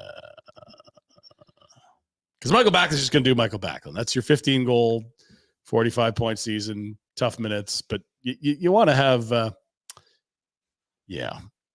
Now, that said, Kuzmenko, lots of goals, just arrived late. Great positivity, Ryan. Love it. Lots to play for tonight. San Jose's only got 1 20-goal guy. There you go. If we want to. It's one more than I thought they had. Yeah. Inverse standings. Yeah, it matters. That line at the top there is 5th overall. Montreal is sitting in the 5-hole. Arizona 6, 7 is Ottawa. They can't go anywhere. Seattle and Calgary are the only teams that we don't know where they're going to finish. They'll either flop or stay in that order, which is Seattle 8, Calgary 9. Seattle has the inverse tiebreak, which means the Flames have the actual tiebreaker of more regulation victories. I think Stephen Ellis has it here. Our next tweet as what we know versus what we don't. These are all locked in. San Jose will head number 1 into the lottery. Chicago 2, Anaheim 3, Columbus 4, Montreal 5, Arizona, Ottawa 6, 7, 8, 9 is what's to be determined. And that's Calgary and Seattle. The Kraken will have to get more points than the Flames tonight as they play Minnesota, or the Flames will stay at 9 heading into the lottery. Had to beat Arizona, didn't you? Oh, like our odds. And it's the Sharks or the Wild, the 2 opponents. Now, that said, the Wild, they're not trying to win. They'd rather not, so they don't leapfrog another team. It's a dog's breakfast. How do you feel about it? Because it was a mucky middle. We talked about it. You don't want to be mucky middle, 15, 14. You didn't want to be there. So 8, 9. Probably doesn't matter. I like this draft class for 8, 9. There's other years you'd hate it. There's just no consensus between 2 and 10 from what I'm seeing on rankings. Well, then it don't matter tonight then. Don't matter. But of course it matters. But yeah, 8's better than 9, but it might not mean that much. We'll see. I'd rather just get 8 and not worry about the rest. But you can't control what the Kraken are doing. They probably want 8 as well. Because that, and so all this, and then Conroy will just trade down to like 12. Again, goes at 7 or something. Okay, well, you think they're trading down? Vancouver, Nashville. That's what's going to happen. We learned that last night. There it is for you. Knucklehead's first real playoff series since Quinn Hughes was a virgin or something like that. It was a long time ago because they went in the bubble in Edmonton, but to have home fans in their rink for playoffs, been ages. It's been like Sedin's. Guess so, right? Yeah. Yeah. It was like year 1 of Benning. You inherited a playoff team and then Demko back. He looked pretty good the other night. I don't know how to feel. I mean, they've been good right from the start. And everyone's been trying to doubt them. And yeah, of course, the torrid pace that they were on didn't keep up because every 4th or 5th puck was going in for them. And that's come back to earth. They finished the season where all teams do, which is their PDO around 100. And but they're still a very good team. And they also missed Demko there 14. for that stretch of games where they were kind of 500-ish. If he's healthy, are they... They're better for sure. He's better than 3 more Smith, wins, right? And then the other thing is they played Edmonton brilliantly. They're 4-0. They sweep the season series. Is that the measuring stick in the Pacific? Kind of, I guess. I think we were all thinking they're right for an upset, but I don't know that Nashville's the team's going to do it. I don't either. Yeah. We'll see. I guess we're going to do picks tomorrow. Potentially. I don't want to exhaust it. Should. So tired. It makes sense. Rhett's going to take them both. Just so tired. Nashville and Vancouver. Write that down for Well, I love Tootsie's, but Tootsie's the Rocks is great. is But great. Yeah, that's a win-win. I can't pick between that. I see all the above. Yeah. Jeff Carter, you noted it. He called it a career last night. Getting emotional. Misty on the bench. Not a lot of time with Columbus there. Huh? Didn't seem to like Columbus. Not a fan? No. Yeah, I don't know if they liked him. Ohio. So we'll see. Hates Ohio. Hates Ohio. Buckeyes. He hates Ohio I feel like State. Philly wasn't too fond of whatever they were doing there for a while either. Mm. But found a home, won twice in LA. Big part of those cups with Daryl. And thought it might be over, but he kind of was reborn in Pittsburgh. There was a thought that he wouldn't allow to be traded. He'd rather just retire. And next thing you know, I guess your Sid's calling you, your phone's ringing, you pick up and you might change your mind. I meant to grab that photo. There's a photo that he had taken somewhere. And he's got the Stanley Cup and then just the string of championship rings. Dude. It's like World Juniors, World Champions, Championship, the like Spangler Cup, I think is in there. Stanley Cup. Hey, he's done a lot of winning. Way to show off. Yeah. Bit of a show off. Yeah. Olympics, World Cup. Yeah. So he's gold at the U18s in Russia, gold at the under 20s on that team that Ladd was on. Calder Cup champion with the Phantoms, LA Kings twice a champion, gold medal in Sochi with Team Canada. And was there a Holy World Cup? shit. He said that, I think. Well, I'm not sure. I didn't say World Cup, but there was under 18s, U20s, AHL championship, 2 NHLs, and an Olympics. Yeah. It's fucking good. It's all right. Yeah, probably made the playoffs too much to go to World Championships things. Teams were good. We move. What else do we know? Well, it was say goodbye to the Coyotes night. Officially extinct, at least this iteration of the Coyotes last night. They beat Edmonton. It was a rammed building, a lot of tears, an emotional night for hockey fans in the desert, which there are many of. Make no mistake, it's been shitty rinks and or shitty owners, and most of the time in Arizona, both. To suggest that hockey won't work in Phoenix we don't know. We've never seen it with a good owner in a good rink in the right part of town. It's what I was thinking about was everyone has unique, like Carter won a bunch. He was never part of something like this. Like, No. There's not very many players that get to be part of this type of issue, moving franchise. Yeah, but how bad was ownership really? I mean, how much could they really have dropped the ball? Sure, you didn't get public money in the vote from Tempe, and sure, you got evicted from your home rink who didn't want a tenant because you weren't paying your bills. And Massive. Sure, you didn't send your players up to the bubble with any per diem and money for foods. Sure, you have hotel bills outstanding around the league. But really, this is the one that got me. A man delivered Shane Doan's retired jersey banner. What happened? Well, it was at the old rink in Glendale, which isn't that old, in fact, the one they got evicted from because they'd rather sit empty than deal with that owner.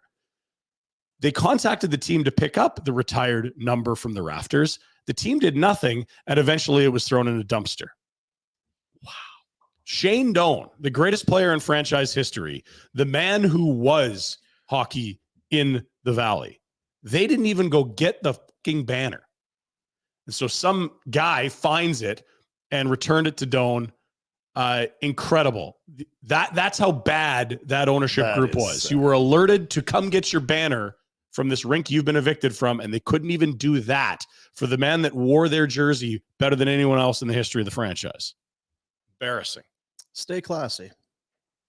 And by the way, Alex Murillo, a little too busy to attend last night's game. Son of a. I mean, he's got. Well, he's got that auction to get ready for. June 27. A lot of work on that land He's got a auction lot that the to mayor do. says the overpass is on the wrong side of the. Good stuff. Good luck to you. Just good to see you didn't get rewarded for that decade of mismanagement Yeah, he's not to the going tune to of walk 600, away. 700 million. Jeez. You like flowcharts, Dean? Oh, he does. Because you just follow the arrows. It's really easy. Yeah. Who does Vegas play? Okay. Well, start at the top. You got Vegas versus Anaheim. Right. Do you win? Do you go to overtime or do you lose? A win takes you to Edmonton. Well, then you play the Oilers. Now, what if you go to overtime? Then you need to see what happens with the LA Kings in Chicago. Well, what? Okay, so what if LA loses? If it's a loss, you play the Oilers. That's right. Vegas will go there. Now, what if the Kings win? Then it's you got to go to Vegas will go to Dallas. Dallas. Now, what if Vegas and Anaheim's a regulation? Okay, anyway, you get it. It's still a lot to sort It's a out. And loss, poor old Diener. I got him. The old Lost. If the fans come I out need full more speed, arrows he's than that. It's not super simple, but yeah, it's either going to be Edmonton or Dallas, Dean, right? It's yeah. Here's tonight's slate. Here's what we're looking at. We noted the two games already. It was Yeah, the two big ones that matter, Vegas and LA. You win, the other guy doesn't, you're probably going to play the Oilers as the 3 seed. Come on, Vegas. Going to Dallas. I want Vegas to play Edmonton. I do too. And honestly, there's sort of the joke going around is like, hey, it's a playoff preview with 15 teams you can cheer for and Vegas. Like, no one likes these guys. Wrong. Vegas is the team Calgary needs to inherit, especially if they run into the Edmonton Oilers. Because A, anyone but the Oilers. B, if they win the series, you get a second round pick added into that whole deal for Hannafin. And honestly, like, they're the heel. I love it. Kelly McCrimmon is like when Hulk Hogan went WCW and was NWO. Everyone loved Vegas when it was the expansion team with Derek Englund and Nate Schmidt. And then all of a sudden they turned. I don't mind the bad guy here. Let's go. Calgary, we're adopting them, but they have to face Edmonton. So win tonight. If they play it. If they play Edmonton. And then if they play Dallas, we probably don't give a shit about that. And then you got two conditional picks playing each other. Yeah, because you want Dallas to make the Cup final. If Vegas picks higher. That's a tough spot. I'd rather just see the play Edmonton. Yeah. Eastern schedule. We talked a flow chart for that, for what we want for. We'll wait to see what happens tomorrow. Hopefully, we don't need a flow chart. It'll just be cheer against Edmonton. Good. Let's hope for that. Yeah. Eastern schedule. Frank tweeted it out. Just a quick recap here. Saturday, it starts with the Canes hosting the Isles, then the Bruins hosting the Leafs. Sunday morning, Battle of FLA. And then the Capitals are on Broadway in the afternoon to face the top-seeded President's Trophy cursed New York Rangers. 12:30 seems real early for a hockey game. That local time, that importance. Like even a 3 o'clock or a 1 o'clock. There's got to be it's got to be building, right? Madison Square Garden. Well, MSG. That's the afternoon one. The morning game is. Florida. Yeah. Yeah. Like what the hell's going on? I don't think you got a Flow Rider concert going on in Sunrise. What are we doing? Yeah. Seems early. What it is that the NFL's not playing. We're just going to take all those. No, you're not. It doesn't work that way. Yarmer Yager, boys. Jags. Still doing it. Yags. Playing today for Kladno, which is in the Czech First Division, will become the oldest professional player to play in a professional league. He is 52 years and 63 days old. Gordie Howe was 52 years and 11 days old when he finished his professional career. Yager also just scored a goal. So it certainly isn't the NHL, but I cannot imagine is out taking there a hockey stride with any intention. And you're 4 or 5 years younger than Yags? Yeah. Yeah. Like it would just. Yeah. I mean, it's not the NHL. It's pro hockey, but it's 52. It's not 42. No. Yeah. And I know, didn't they have one shift for the Vipers for Gordie Howe back in the day so we could play in 5 consecutive decades or something insane? 7 decades, maybe. Not so stuff. Okay, we go to the Calgary Canucks. Hell of a job by the fellas here. Hullava. And we got some video art. Remember fast food connoisseur Riley Pollock? Riley, our boy Riley? I do. He tweeted this last night. Look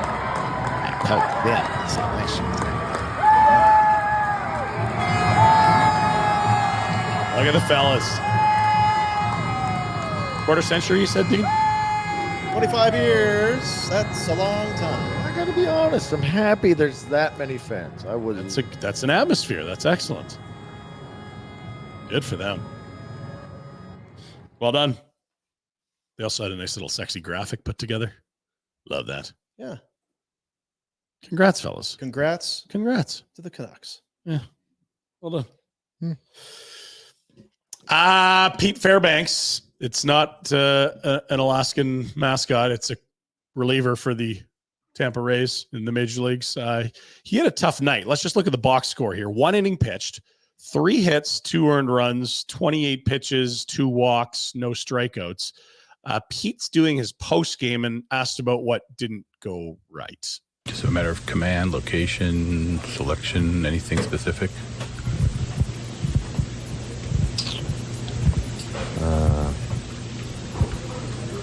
No, I thought it generally sucked. I didn't think it was a specific suck. I thought it was like an all-encompassing type of suck. So, we're going to try and rectify that. But for right now, I'm going to be pretty pissed about it. Where do you kind of go from here? Is it looking at tape? Is it going through mechanics? Where do you kind of go from here? You tell me. I've tried that. you got an answer, I'd love to hear. Just, not going to let it beat me up for, I'll maybe give it till 10. It's 9:44 right now. We'll give it 16 minutes of sulk, and then we'll, get back on the bump and figure it out. I like that. That's I do good too. stuff That is from great. Pete. Honest. Where do you That's go from here? 110% one I'm going to shift go at a time. shower. It's 9:44. Gonna 16 pout for a little minutes. bit. I'm going to let it sulk, and then we'll move on. Then we'll just move on. Pete Fairbanks. An all-encompassing suck. A specific suck. Lindor. Good player. Look at this glove he's got. Chocolate. So it looks normal. Look closer. See-through. Look at that. I don't think I like that. You don't have to like it. Francisco Lindor does. So the top is like It's like see-through. You can see his hand. So if he's got any sticky stuff in there, I mean, he's not a pitcher, but yeah. Maybe that wasn't necessarily Pinder Report worthy, but we'll move along. NBA's play-in bracket certainly is. The Hoopsters and the Dimers are getting so jacked up. What did you see last night? Bad news for the Heat as they lost to the 76ers, and Jimmy Butler might have schmucked his knee up. Bad news for the Heats is they now have to face the Bulls. Ooh. Winner of that will go play the Bostonian Celtics. Also, the West final matchup to determine will be Kings Pellies. And you said Zion's hurt, is that right, Red? Zion is out. Oh dear. Put up 40. Twisted an ankle. So that's two big injuries in this play-in tournament, Dean. I don't know if we can be, geez. Whew. it's a killer. I'm kidding. Can't have it. Now, you know what would hurt even more than blowing your knee out? Let's say you went and you did your research of where you could find Barn Burner Blonde. You went to the liquor store, completely bare. Oh no. Look at this horror. Oh, shoot. Look at that. And look, Oh, the dear. Pioneer IPA is a sensational beer. Yeah. But the Blonde's right out. It happens. Much like Fairbanks, I would take 14 minutes, Yeah. Sulk about it. sulk, and then I'd have to figure something else out. Then you go to BK Let's before get this liquor. rectified. Then you got to go see Mandeep, who's got So pallets. I mean, of we it. appreciate this establishment for stock and the blonde. Get more. That's all you got to do. Reorder quick. If it's moving off the shelves, you got to get more. Maybe it's that big mark that we need to blame from Origin. Maybe this is on him. He was been saying it would go like hotcakes. Maybe this is at the Naked Grape where they were I don't pimping know. it and it's just flying off the shelves. The Naked Grape and Okotoks. Okotokia. Is it naked or naughty? Naughty. Naked Grape. That's a wine, isn't it? You're right, Ryan. Yeah, not a good one, I'm Figure guessing. it out. You know what'll potentially give a jump to our spirits? We'll check in with our boy Tim Myers, Tim.Naki on Instagram. Let's go. Day 69. Nice. Going to blackjack and bidding 10 cents for every Instagram follower I've got. There is 830,000 of you with us now. So an $83,000 bet coming right up. Alrighty, pressure mounting. Day 69. Dinner for two with a hairy view. We have an $83,000 bet to go on. So I need this bloke to be good. Let's see. Tens and tens. Ace, go 10. Give me a 10. Give me a 10. Give me a 10. No. Oh, no. That's disgusting. The ultimate cock tease. Oh, she's tickled the taint. We hit for sure. 5, 6, 7, 8 here. 4! I do not know what to do here. We're not playing a push. Fuck it. I don't know if that's the right call. Please. Ace, 2, 3, 4. Ace! Ace! Puts us ahead. We go to 18. Flip him a 10. Day 69's 1. Flip a 10, you gimpy fuck. Flip a 10. No. Yes! Yes, yes, fucking yes! Gonna give a heart on to a jellyfish, you little fucking beauty! 69! Adventures of Tintin. The OG cap gets it done, and I'll see you tomorrow when we will be bidding even more. What a roller coaster. Oh, that's a pile of shitty cards, and he somehow came out ahead. Rabbit out of the hat. That sucks when you get the ace. Oh, Like, you're come just on. like most popular card. Here we In face go. card 10. Let's go. Ugh.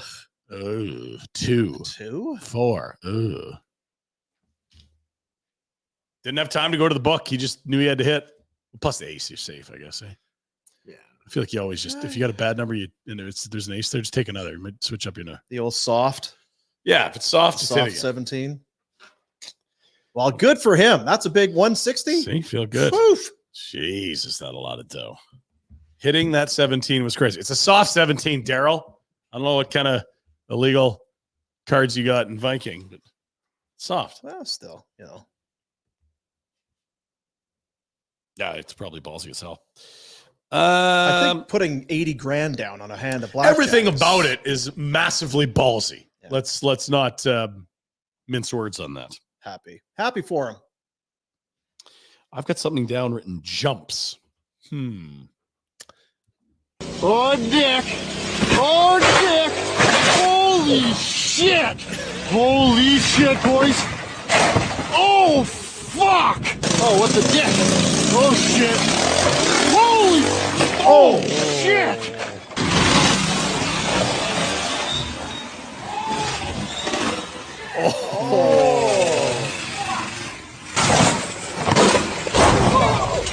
You okay? Pinner, bud. Fucking pinner. Holy shit. Holy fuck. Holy shit. Oh, dick.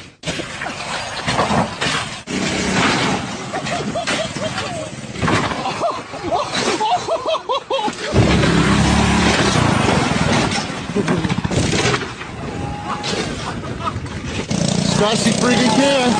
Spicy freaking can. Holy shit. Holy shit.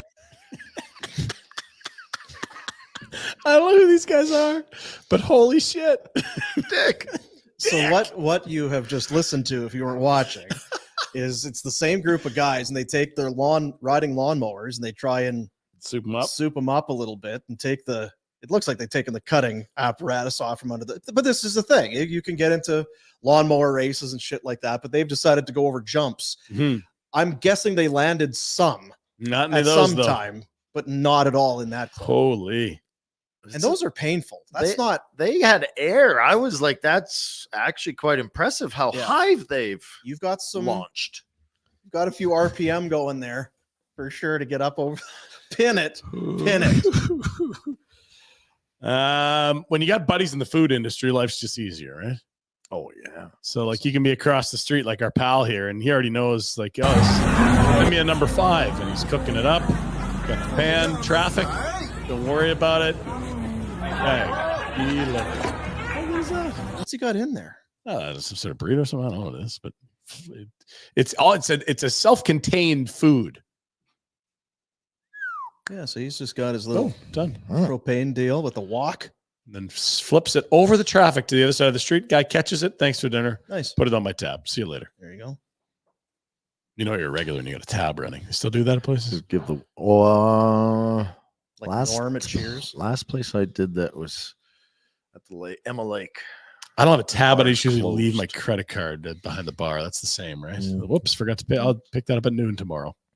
And you sheepishly walk in with your tail between your legs. That's still happening? I was here at 2 a.m. I'm sorry. I'm back. Yeah, the night staff has a few of these all the time. There's some jerks that don't remember to pay. I'm sorry. Oh, you added a few shots on that. Interesting. Yeah. This is called water fail. Now we're unloading. Hey, y'all got one more barrel of water. One more pallet of water.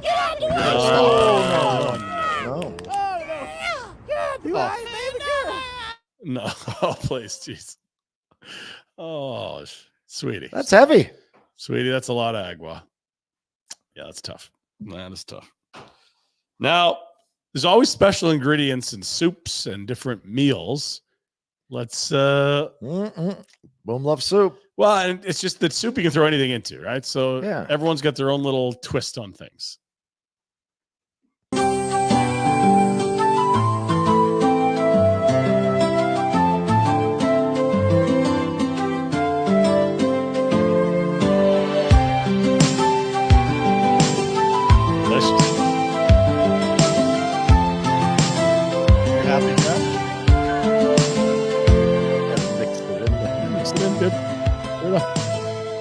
Jack's very happy. I'm just watching your and Jack's reaction. Dino's a soup guy. Delicious. Oh boy.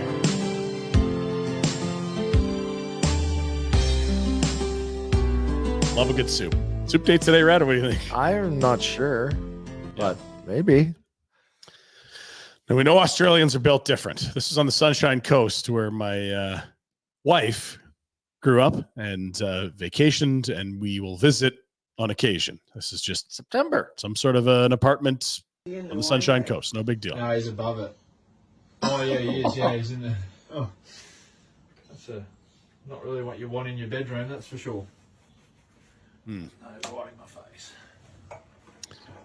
Yeah, let's get the golf club out, Dean. That's 7 iron. No, that's a professional. that's right. That's a snake lever there. Yeah. Snake Wrangler. Where is it going? Wherever it wants, I think probably. Yeah. Just leave your. I hate There you go, eh? Out the window, mate. There, yeah. Under the bed. My goodness, and you got that at the head of the bed. What do you mean the head of the bed? What do you? Oh, good. Yeah, nice. So anyway, Dean, the tourism board of the Sunshine Coast has invited us all to come to. Look at the size of that. Oh my God! Yeah, put it in your hat. That's a great.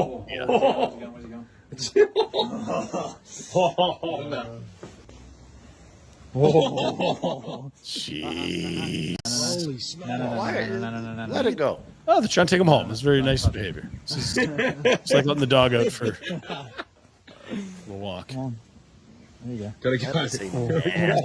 There, mate. Yep. Shoveler Back home. There, see? No problem. Faint. Just take it to the backyard. It'll never get in the house again. No, she's back home now, yeah. Oh. Yeah, by the way, it's a little hot. Let's open the windows and get this Crack draft. the windows open. Yeah. Oh. Mother-in-law had a family of snakes in the rafters for a few years there. I think somehow they ended that problem. Free rent. No sweat. Keeps the mice out. Yeah, that's Perfect. Yeah. Now, Dean, I know we've got you off on the wrong foot on some of these reptiles, but what if you met a little cute baby croc? This little gaff. Oh no, he's got a fishing hook in him, D. Oh, buddy. Oh. Yeah, look, he's got his own little tank there. He's feeding him little bits of chicken. The guy from Buffalo. Yeah, is this Robin Leonard's old business partner? He's growing now, Dean. Growing. Okay. Yeah. So there's about 4 of them now. Still looks big. Yeah, he's warming up though. Look, they're cuddling. Yeah, he's getting bigger. Oh, now he's going for piggyback, crocky back rides. Jack's loving it. Yeah, look at this. Beautiful. Look at this. It's love. And look, they're playing dress up together. Beautiful. Oh, and look, got his own little bed. It's love, Dean. That is love. I hope he bites that guy's face off. Oh, he's petting him on the head. It's like bear.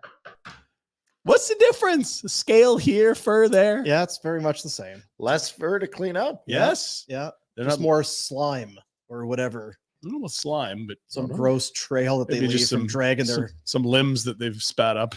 It's nice. Do you think that thing goes outside to shit? Or Can you train it? I don't know. So the other thing you can either raise them and make them pets, or this is your other option.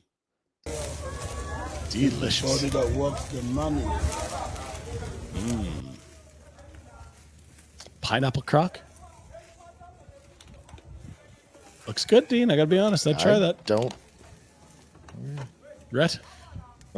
Hard pass? Because the other cooking videos I said it's kind of like chicken, but also fish a little. No need. No reptile. I'm a reptile free zone. Yeah. So you do the kangaroo burgers before the You're a I don't carnivore. want that croc either. burgers? I don't know why. But there's no.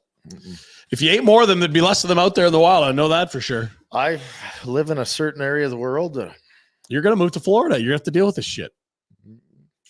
You're either gonna get the pet to I'm protect not the house, or living you're gonna in eat them. if I move to Florida, I can tell you where I'm not living, and that's the Everglades. Yeah, okay. So, Yeah. pythons and gators. Buy one of those airboats. Go wheeling around with the family. Try not to die. That looks fun. No. Anyway, that's your Thursday edition of the Pinder Report, dude. Village Honda, huge selection of used vehicles. They have all makes, all models, all budgets. It's the dealership group, which is where you get the power. 90 units on site, but access to more than 500 more within the dealership group is why Village Honda is truly your one-stop automotive destination in Calgary, located in the Northwest Auto Mall and online at villagehonda.com. Yeah. villagehonda.com. Tomorrow's Friday. Hawaiian shirt day. If you Get your questions in the Great Clips inbox. We will go and get to all of your questions and thoughts and concerns. The email address to get in, Great clips inbox at flamesnation.ca. We will do that tomorrow. We'll look back at the big match from tonight. And the meaningful game 82. Yeah. And lay out our playoff picks, as we will have the full slate of series and start times and all that kind of good stuff. So we want Vegas Edmonton. That leaves. We can't control it. We can't control it. No, of course we don't have any say. Yeah. But wanted New York, didn't get it, but happy with Boston, Toronto. Very happy with Florida, Tampa. Yeah, with that matchup. What else are we? Winnipeg, Colorado feels awesome. It's done. It's going to be good hockey. Nashville and Vancouver is done. So really, we're. You know what? The other thing with the Nashville, Vancouver, it's going to 8 o'clock, 9 o'clock games. Give a shit. Except the ones that are in the East. The Central Time Zone. When Nashville plays Carolina. Yeah. Damn it.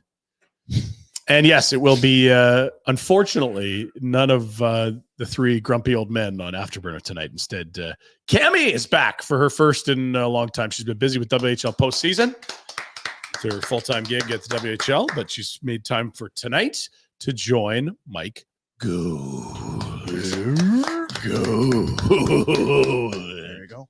So load up your questions and jump in the stream. That'll be going on, if I'm guessing, just ahead of 10 o'clock with the 7 o'clock start at the Dome tonight. And you had thought maybe that should be a big farewell show. You know what I really was doing? I was testing the waters to see if there's any sort of sentimental pull that you or Rhett were feeling about the last after that. No. Did you get clarity? I got a lot of clarity. Good. Yeah. I didn't get clarity the 2 days prior when I texted you and asked you, but as soon as I brought it up in the room, you immediately. You should know better. Yeah. Well, it is the last after. I am back in town. I'll do as many. No, I can't do that again. Because the thing about doing Afterburner is you have to kind of watch it in real time. Yeah, you have to dial in.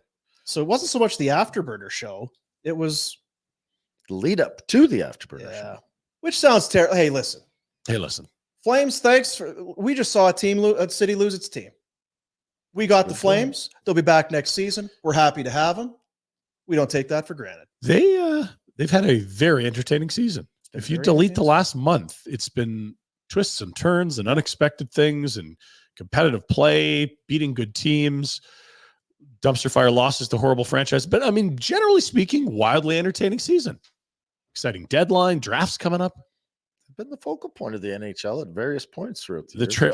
Conroy was the belle of the ball. Yeah.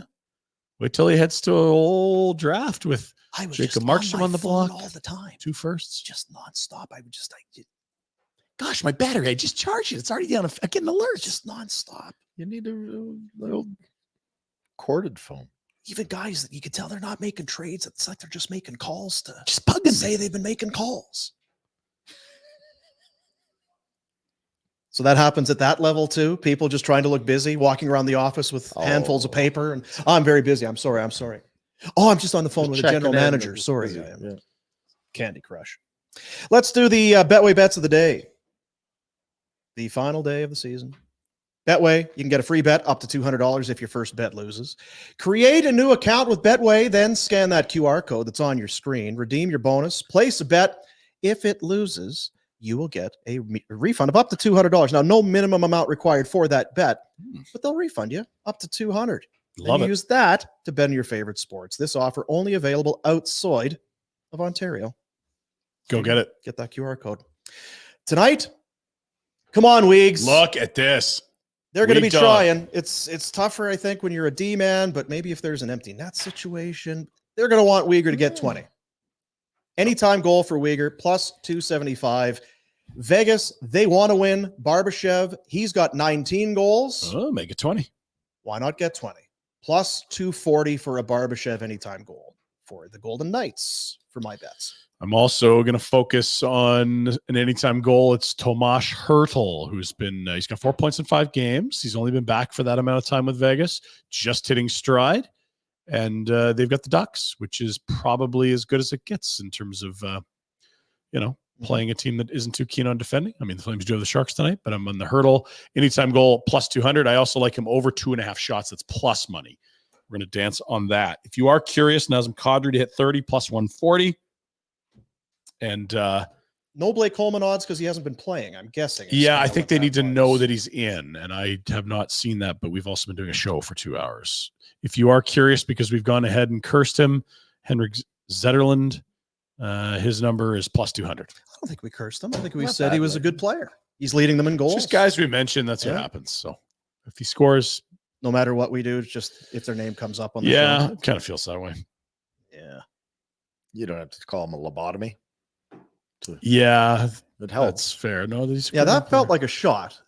It came out the wrong way when he was playing with Zadorov. It was just not the greatest combination of decision making and huge humans. I love you. How did it come out? It came out the wrong way. Well, he wasn't even playing with Zadorov. It was a bit of a reach. Oh, okay. See, that's nice. Mm-hmm. When you can just roll it back a little bit. Take that back. Then it's all over. Yeah, but he wouldn't have scored. I helped him. Yeah. I had to put that into the universe so we could score against the Flames. It's Betway. Free bet up to $200 if your first bet loses. The QR code, that's what you need, though. So if you're just listening, you got to go onto the YouTubes and grab that QR code that's on your screen right there. Easy. Redeem your bonus. You get a refund of up to $200 if your first bet loses. How about it? Only available outside of Ontario. Wolf will start tonight. I don't know that we mentioned that about the Flames, but yeah. We expected it. We get it. And the question you guys asked a couple days ago, have we seen the last game of Jacob Markstrom as a Flame? Only time will tell. That is correct. Only time will tell. Connie's watching. He's like, these guys think I already know what I'm doing here. Jeez, guys, I can't tell you, but I know. Signed him to an extension already. Let's do some DoorDash. We know how DoorDash works. And DoorDash, what a season we've had. We appreciate you. We love you. It's a staple. They've been hammering that deal, 25% off with Nation25, the promo code. You can still get on that.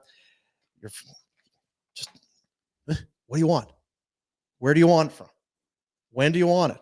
Just go in there, pick your place, what you need, and have it delivered right to your door. And with Nation25, you'll get 25% off that and 0 delivery fees on your first order of $15 or more. So if you've been waiting all season until tonight, there you go. So what's on the menu? I think we kind of know, but 5 o'clock, Seattle is in Minnesota. Flames fans, you are indeed cheering for Seattle points. 2 is better than 1. Seattle's currently tied with the Flames. The Flames have the tie break. So that's one that if you're into the inverse standings, you'll be paying attention to. And if you want to figure out the final playoff matchups, you got to wait for Vegas and LA to play tonight. Those are later starts. 8 o'clock, Anaheim and Vegas. 8:30, Chicago against LA. A decade ago, Rhett, this would be an absolute barn burner. You'd have Daryl's Kings against Quenneville's Hawks. A decade later, less appetizing. What are you ordering tonight? I don't know. I've used DoorDash so much over the last. I've almost hit all my must hits. You know what I mean? Yeah. In my area. So he's going to do the Donair pizza double up again, isn't he? It might be pizza. How did that work again? Can you walk us through that? I went to the new Donair shop, and while I was there, after I'd ordered, I said, boy, pizza sounds good. And so as I was waiting for the Donair, I went on DoorDash and ordered pizza. But the problem was he but where you're located is where he didn't tell them to take it to his house, which is probably where you want it taken. So they delivered the pizza to the Donair place. Which they should have. That's what he told them. Because that's where you placed the order. Where he said, yeah, bring it here, please. That is that's the ultimate of going grocery shopping when you're hungry. Oh, you can't do it. You already are getting food. You're in the establishment, but you're so hungry waiting. How impatient can we be? That's what it is. It really is. And how convenient is DoorDash? Rhett is watching a Donair getting made in front of him, probably behind some layer of glass, just salivating his mouth. I can't wait. I got to order pizza right now. Pizza be so good. Yeah, it'll be a DoorDash for us too, I think, tonight. Just feels like it. God, pizza be good. I think I'm going for pizza tonight. Yes. Are you? I got a pal from out of town, so we've got a few people getting together. We're going to a pizza place known for very good pizza. Very excited. Pizza and wine.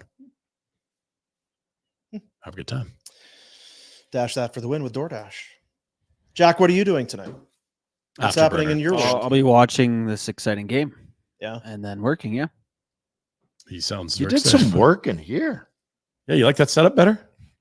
That's not bad. It's trying to keep you awake a little more. We didn't yesterday slouching and passing out on the couch. Closed eyelids shut with I didn't brew coffee. That was my fault. Why was I sleepy yesterday because we did the game the night before. No. Short night. Yeah, we had a short night, but did I eat in the morning? I think I ate. Because it was a late start. We didn't get out of Grey Eagle until about midnight. Yeah. Oh, yeah. Then you had to take your kid. Yeah, but I went Early in and the grabbed morning. a sandwich, Right which before I the show. normally don't. Yeah, right before the show, and I'd had my coffee Way earlier. way earlier, Yeah. so I was out of whack. I was That's, out of sorts. that's Was it what a it hits me. Crisco with gravy sandwich? It Knocked was, you out. It was the bacon avocado Yeah. and the Yeah. it was. Oof. Remember at the old place when you would stop by the patinerie or whatever and get those croissants filled with meat and cheese? I mean, yes, you may as well have just come in and punched us right in the face. Knocked and us knocked out. us. Yeah, it was. What were those croissants? Because a croissant, Good. Is very, I mean, it's very fluffy. light, flaky. It's flaky, Yeah, buttery, delicious. very light. This thing would weigh 2-3 Oh pounds. yeah. Now that you've mentioned it, Meats and cheeses. That's the move today. Yeah. it might like You can right dash now. that for the win. Yeah, you wouldn't need your whatever melatonin or NyQuil. with That is those the recipe things. for me. If it's nap time, it's like usually just a big meal and it's early afternoon. It's like, I don't need a lot, but like a 10-minute zap, easy. Oh. Let's go. But I actually thought about yesterday when Noodles was talking. I'm like, I'll be once Noodles can carry this interview, it'll be great. I'll be Yeah. 15 minutes. I'll be back. It'll be. Oh, all could good. you see yourself on the screen? I caught myself. Because I was really kind of amazed at just how willing you were to just sit there with your eyes closed. Yeah. Knowing you, No, does it he was see like, himself? It's like when you're driving, and you're tired. Ooh, Whoa! hey, How we- Like, I should hell? not have my eyes shut right now, but it feels so good. Yeah, good stuff. I think we'll have dregs tomorrow as well. Good. We'll have the playoff matchups finalized. That'll Yeah. be exciting. And today, of course, is I don't know. I was gonna say the big day, but the Salt Lake City stuff will go down The this Soakers. afternoon. The Board of Governors meeting will be held, and it sounds like if that does go well, then Ryan Smith, the new owner of the team, he's Not gonna- the guy with the mullet. No, he's Different flying one. right into Arizona to meet the players and meet the staff. And Shake hands. Well, if he Get it wasn't a going. cheap bastard, he'd fly them into. I don't think. well, the I think that's players had happening any this interest. weekend. Yeah, but he it's- wants to be there. Unlike the present owner who He's didn't go to the actually- last game last night. Right. Yeah. He This was guy's busy. going to fly in and He introduce was busy Was himself. that throwing banners in the self-preservation? dumpster. No, is that self-preservation? Because if that guy gets his face shown Well, on the, you know what though? He's selling. Oh, I'll be the guy to bring the expansion team back. So self-preservation. in a way That's would where his kinda be- efforts are. That's where he should be showing up. He was like to be- OJ out to be finding like- the killer. He's yeah, out he's looking for the killer. getting Yeah. the land and the building. That's He's what getting he's doing. construction timelines set up for the new rink. That's, I'm sure, what he was doing last I'm night. sure he's going to get that done because God, if there's anyone that could curry favor and has a bunch of goodwill in that town that people love, it's him. yeah. Well, if I pulled in a quarter bill, that's what I'd be doing with my time. You know what's beautiful about it? He gets this huge payday. They're going to whack him for 1.2 and an expansion fee. And he's not going to be able to. Yeah, he'll have none Oh of yeah, that to spend left. billions on this new. You can't afford the expansion anymore. That's a shame. I don't think that rink's going to get done anyway. By the way, you noted the sleeping thing. Did you ever see the famous Mike Francesa clip where he falls asleep on Yes. air? It is unbelievable. Yeah. Because he realizes he's done it and he's absolutely spooked. He's working the afternoon during Taking calls. he's doing phones. Yeah. And they go, hey, so what about, do you think that, because Gina, I always had a little Gina high on looks my a little list. washed, and he does one of these and then immediately looks over at his producer, He's like this. which again, maybe you had one of those croissants for lunch. The heavy Yeah. ones. Yeah. Can't on do his it. phone. Little 2-pound croissant. Yeah, can't do it. Can't do it. Well, Jack, how do you think we did today? We had an interview. In studio. You guys, you're welcome. I threw that together for you. Yeah, Good job, Brett. yeah. Yeah, he certainly did eventually get the right information to the right people. I And feel like we- I've been yelled at by both sides, and traditionally, if both sides are upset, Yeah, you're probably right. Yeah, Yeah, it's right, true. right. Yeah. Now, that said, if we hadn't said anything, just Andrew Ladd pops on the show. It's terrific. No, I think he would have gone to a Google meeting with our sales guy. It would have been really awkward. Yeah, hey, I'm here to talk to Rhett. Okay, so our monthly Okay. packages, what are you looking at here? Yeah. If it weren't true, it'd be It's a sad. well-oiled or whatever. machine, I'm not guys. sure. Very well-oiled. I'm not sure what it is. That'll do it. Crisco. See you tomorrow, buddies.